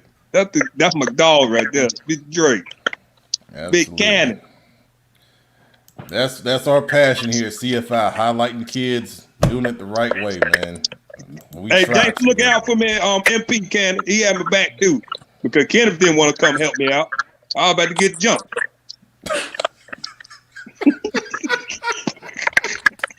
It was me by myself. And Justin came late. I could have been dead in the streets. Thank God for Vance. We got 3 minutes. Let's talk about all conference selections. Now, the I don't IMAC, want to talk about none of them. Well, I do, because the IMAC hadn't released theirs yet. I'm sure Jonathan will be on the IMAC all conference team. If he's not, I'm gonna raise hell because he's on it probably. He's the best offensive lineman in the IMAC. You know, hey, John, are you switching to tight end, or are you gonna play offensive line? I don't know. Wherever they put me on the field. Okay, because I know you had kind of was going back and forth on that. See, I like Kenneth. Wherever they put me, I'm gonna dominate. That's all that matters. That's the Coach Billy guy right there, man. I like that. Hey, can you post my comment? What Big Cannon said about me, man? That's my guy right there, man. You never miss an opportunity, do you? Nah, I need all my love. You know, because everybody be taking shots at me. The kids see, they see how y'all do. They be laughing too. All right, there you go. But that I mean, was quick. No, I was mess. Go ahead, man. all conference selection process. Kenneth, I know you've been a part of this. What can you say about how all conference selection process works, man? It's different. I know you. That's why you're laughing. I want to hear this from your perspective. I can tell you too. It's different. This is not your time, sir. Go ahead. My bad. I talk too much. There's a lot of disagreements that happen. I think every coach wants to look out for their players. It takes a special coach who will go beyond just his selfish, I want to get another guy on the list and vote for other players. But those meetings can be long and drawn out sometimes. That's all I'm gonna say about it, Pat. Oh man! I'll say what he want to say. I think they should go back to the old way. Like they should do by the positions instead of doing like you come in first, you get 10 this X amount of slots. You come in second, you get X amount of slots. You come in third, you get this many slots. And then the only thing you really vote on is offensive player of the year. You vote on conference MVP, offensive player of the year, defensive MVP, and specials of the MVP. And that's what basically what Kenneth is saying is how they do it now. Like it's some conferences do it the old way, where you vote for two quarterbacks, you vote for this many running backs, vote for this many wide receivers. We don't do that. Everybody got their own rules, so it's slots. Right. So when you start doing like how it's going now, people are getting slighted. So us as coaches, let's say we don't like school A, but school B, C, and D, we all cool with each other. We don't slight school A. So that's what you're seeing happening. So he's right. We not coaches. You got to stop acting like kids. This is for the kids. Vote the best kid for all conference. Point simple. We don't got to be all petty. You don't got to be petty your whole life. Yeah, school A whoop you, but you got to give them their props. So a certain school, I'm not going to say his name, when that all conference came out, it was valid for them to feel how they felt.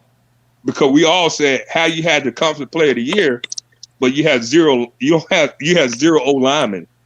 Like I was like, whoa, that didn't make sense to me. But hey, you know what I'm saying? It's politics, man. Charlotte, that's one thing we gotta do better in Charlotte. We gotta be we're united when we're in these playoffs, but we can't be against each other. Especially when we voted for all conference, man. It's all conference. I was part of when I was at Providence, and I think we did good in the SoMet. It was none of that bickering, but it is ugly. I hated for that school that I'm speaking of, but that doesn't make sense because they had the best O-line I seen in the state of North Carolina this year. From my eye, Vance O-line started picking up late, but that's no shot at Vance O-line because Cannon already know.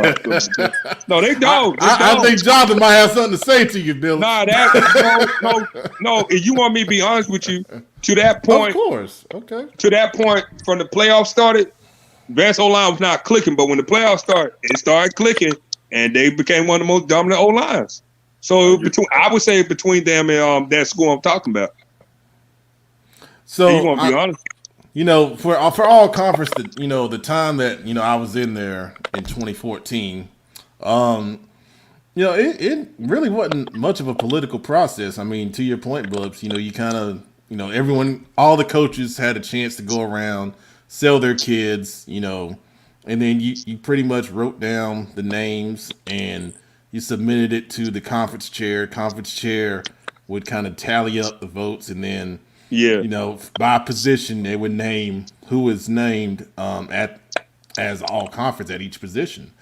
Now that year we all decided because we all had a kid that we really felt strongly about. We all decided to take an extra, kid at that position to give him that all conference designation.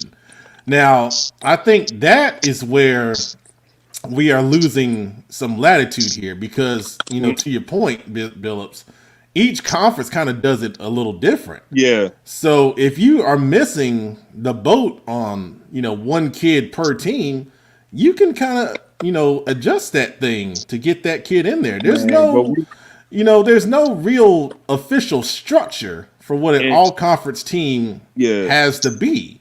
It's kind of like what we did preseason with CFI. Yeah. And the preseason CFI teams. We took more kids on the IMEC just because, I felt like there were more talented kids that needed to be recognized. And you can do the same thing for all conference. You just got to, to your point, you got to recognize you're doing it for kids. And if you got a 7, 8, 9, 10 kids in a situation that truly deserve to be recognized, I think you got to do the right thing and recognize them in some form or fashion. But that requires all your coaches in the conference to be on the same page. And we got to do better. I would say this, and Kenneth probably would agree with this.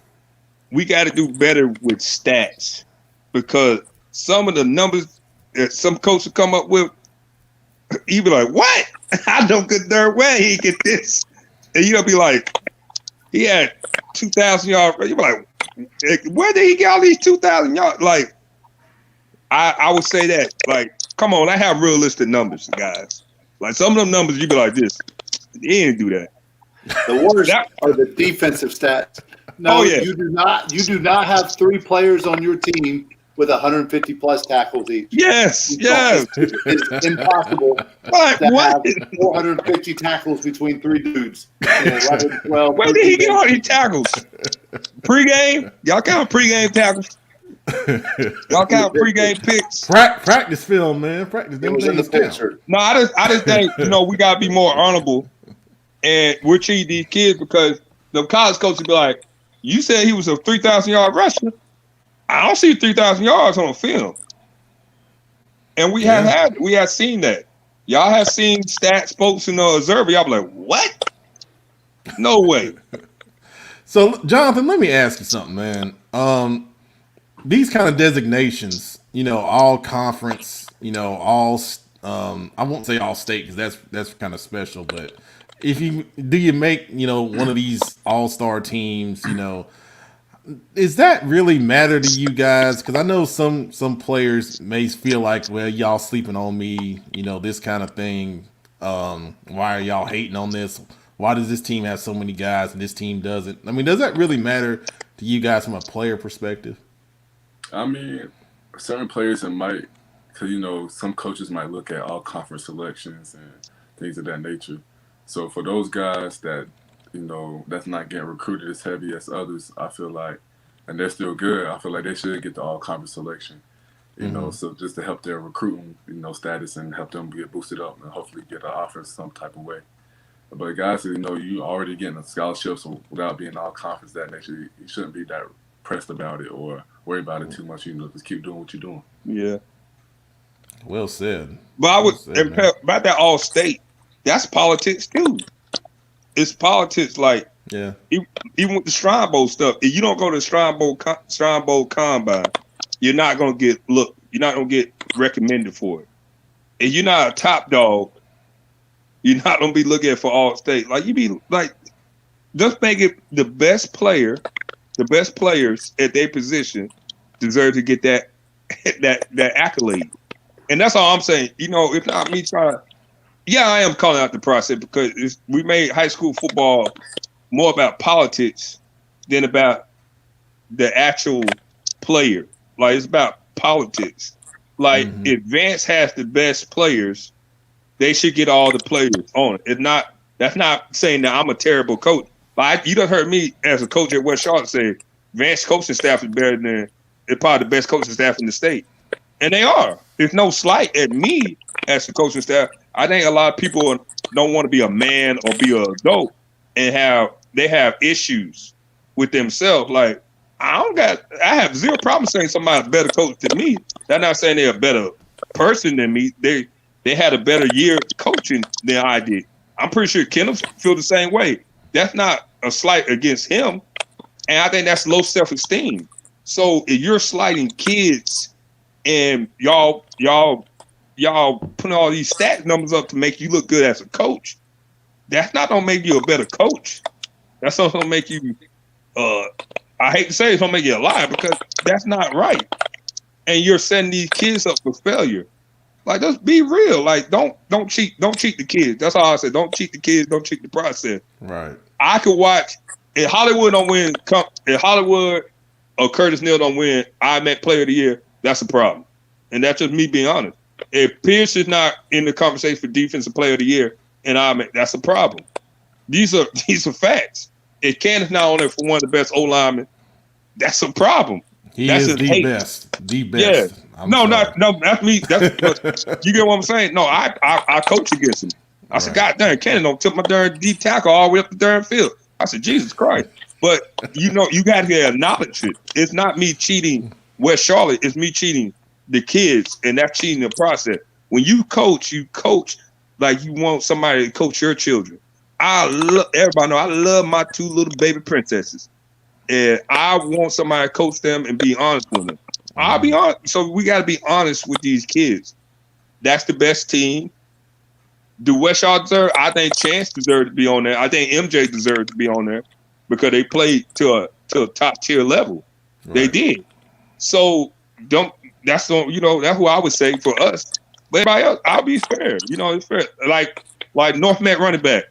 That boy deserved to be on there. That boy ran the ball tough. Xavion Turner Knox. Yeah, he deserved, but he's amongst a bunch of great backs. You got Hollywood, you got Allen, you got the two-headed monsters in Huff. We got backs. There's a bunch of backs. So it's tough. So Justin, you got anything on this? Yeah. Just to piggyback on what he said, man, yeah. When it comes to selecting these kids, you definitely have to be fair. It shouldn't. It's who the best player is. It shouldn't be a political thing. But I mean that's the nature of the game. The game has always been political. It's even worse when you get to college. It's even worse when you get to NFL. It's different this, you know what I'm saying? Especially when you start dealing with money going on to the next level. It's going to be political. So it's something. I mean, it's at the end of the day, it's adversity that we all have to go through. And kids, I just say, man, just get used to it now. Especially if you're going to life the next lesson. level. Like I said, it's a life lesson. It's just something it should be motivational for you to go harder. Because I mean, at the end of the day, man, life is going to be like that. There's going to be times where you deserve something and it's given to the next person. So, like I said, coaches, we definitely have to do better. You know what I'm saying? I like what the coaches do. Power went out. Okay, man, let's all sit together and let's all enhance the game of football in Charlotte-Mecklenburg County. Ooh. Thank you, Justin. County. Real good. All right. That was real good discussion on all conference stuff. I appreciate you guys, weighing in on that. But now, it is that time. Uh-oh. Everyone's favorite host is coming up. Not me. At all. You know what it's time for.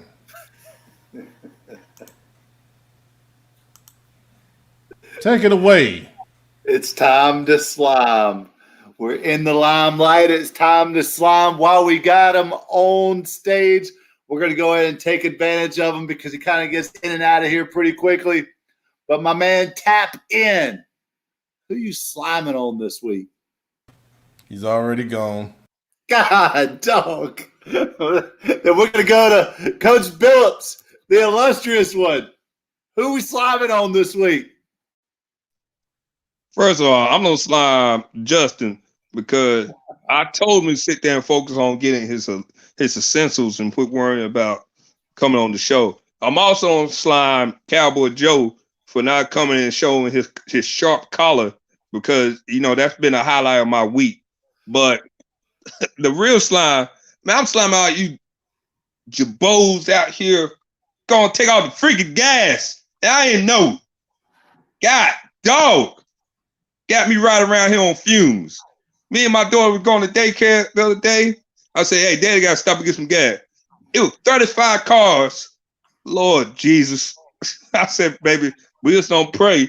And I said, I got to put you on my back and run you to school. I'll get you there. Thank God it was the grace of God. He got me there. And then I got me a little bit of gas. Now I got to go out tonight. I got to wait while all y'all punks asleep. I got to roam the streets of Charlotte, roam the streets of Kannapolis, find a gas station who don't got no bags over. Lord Jesus, United States of America, can we get the cyber force up so we stop getting attacked. Because I'm tired. I just want some gas. It's all.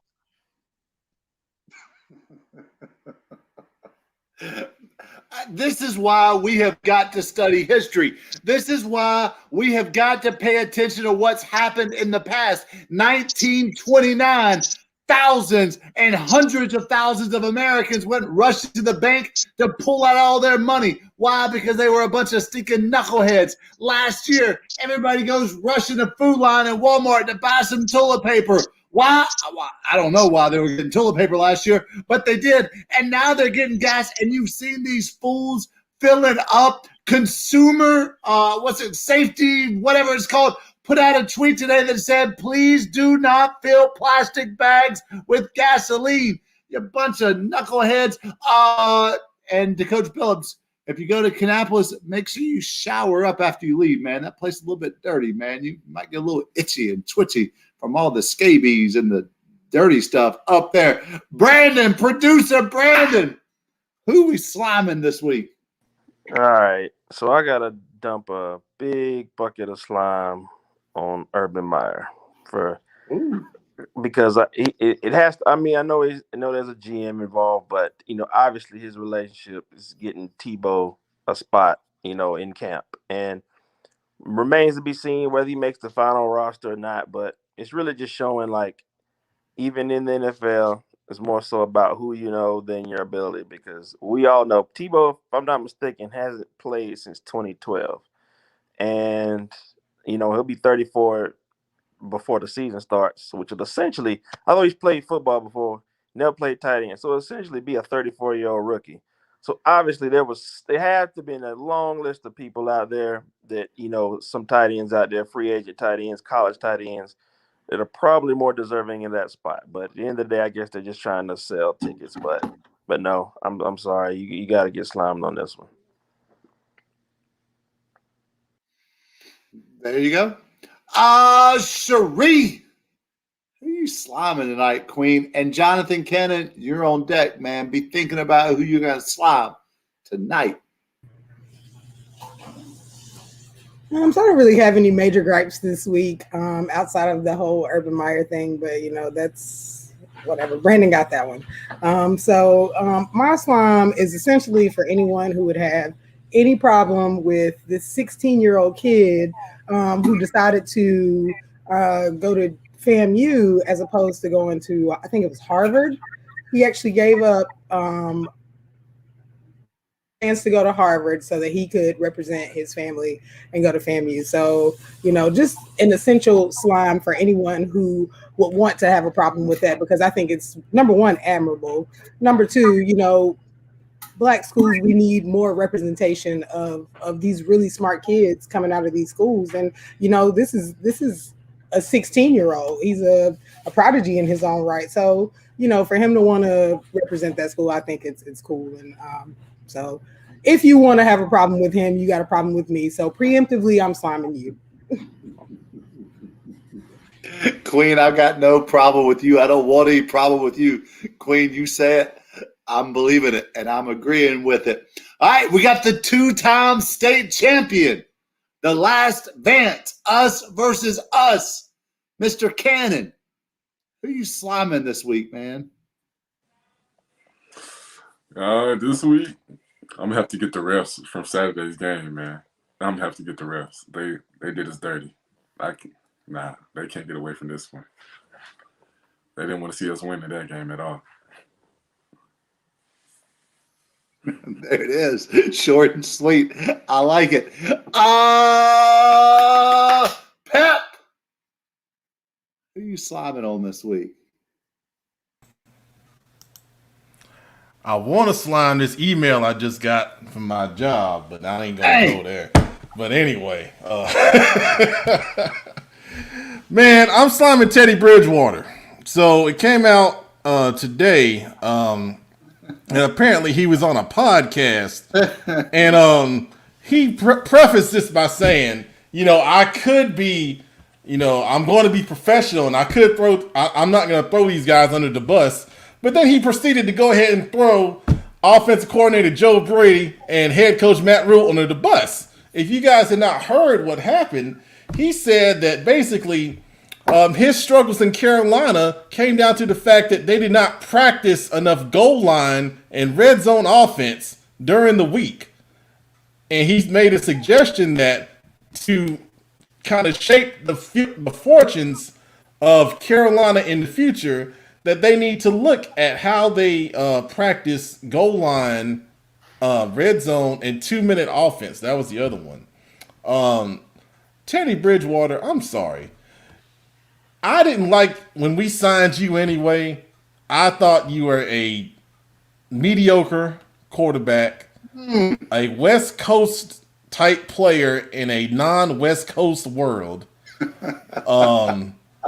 You do that little thing they make fun of, the little lean, like you're marching, and I know you were just having fun, but I'm sorry, I don't want my NFL quarterback leaning back and marching in any kind of marching band formation. I want a dang old grown man at the position. Now, Sam Darnold, I don't know. He might be decent or whatever, but I'm just glad it's different than what you are. I'm clean. I know you like Bridgewater, but I'm sorry. You can't go out and say that and try to make the coaching staff to blame for your mediocre performance as a Carolina Panther. I'm glad you're gone. Dump the slime on you. Go on and be the backup in Denver, because I don't think you're going to even beat out Drew Lock, to be honest with you. Wasted trade. Thank you, 6th round pick, Denver Broncos. You know what, Pep? The Panthers have restored my faith in them, because you're exactly right. That joker went on that podcast, and he was just waiting for an opportunity to try to jump on the Panthers. Dude, we know what happened. You got dumped. You went on a couple of dates with the girl, and then she dumped you for somebody else, and you got your feelings hurt. So you're all up in your feelings, talking about, I'm going to be real professional about this one. Oh, no, I'm not. Dude, you throw the football like y'all only practiced standing inside of the end zone, like you only had a 10-yard block that you could throw to. You never threw one ball outside of 10 yards the entire season. 15 games, and you threw like 0 balls past 20 yards. Get out of here. We never practiced red zone. Now, they did play like they never practiced red zone, but, dude, you can't throw it past the red zone. Get out of here with that mess. Teddy Bridgewater, I'm going to slime this fool. You guys have all seen it. Everybody by now has probably seen the video of the 2 5-year-old boys playing football. They're lined up in some stupid-looking V shape, and one boy has a ball. The other boy looks like he's already peed his pants because he's scared poopless. The coach blows the whistle, and the dude with the ball comes full speed, head down, nails the dude in the chin, knocks him out, and you hear people going crazy over this 5-year-old that just demolished another 5-year-old. What kind of sick, twisted, sorry son of a gun do you have to be to think that, A, it's funny that a 5-year-old just knocked another 5-year-old out? B, think that you're actually coaching. C, think that kid's going to do anything other than give up the game of football right there. It's like that stupid picture that went around social media for months where the 2 kids are laying on their backs and the meme said, this is the sport that made a lot of people choose basketball. Hey, you stupid idiot. That's the problem with our game right now. The greatest game in the world is becoming extinct because of a bunch of idiot youth coaches that don't have a freaking clue what they're doing.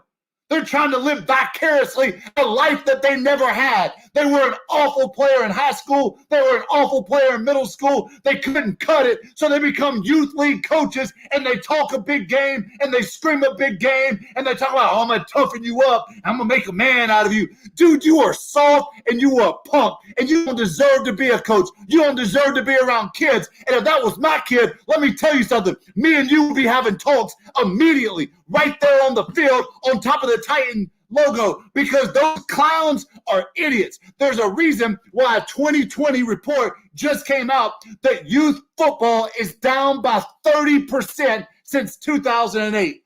30%. 1 out of every 3 players that were playing in 2008, they're no longer playing between the ages of 6 and 12. And let me tell you, a little bit of it has to do with some parents being afraid of a Will Smith movie about concussions. But let me tell you what the reason is. It's because of idiot youth football coaches who are ruining this game. And football is about to go the way of the freaking pink elephant. It's about to be out of here. We've got to do something about these clown coaches who don't know what they're doing, who are putting people at risk, who are putting young kids at risk because they are trying to live up what they couldn't live up when they were 15 years old. There needs to be accountability. There needs to be certification. And I'm keeping it real with you. Tackle football before the age of 10 is no sense at all. It makes no sense to play tackle football. There is no reason at all. I've got parent friends who drive all over their state with their 7-year-old kids. I saw it. Well, I won't even go with that one. But you knuckleheads on Twitter, knucklehead youth coaches who are ruining this game, you guys deserve to be slimed, and you deserve to be chopped in the throat too. Amen, brother. Good night, everybody.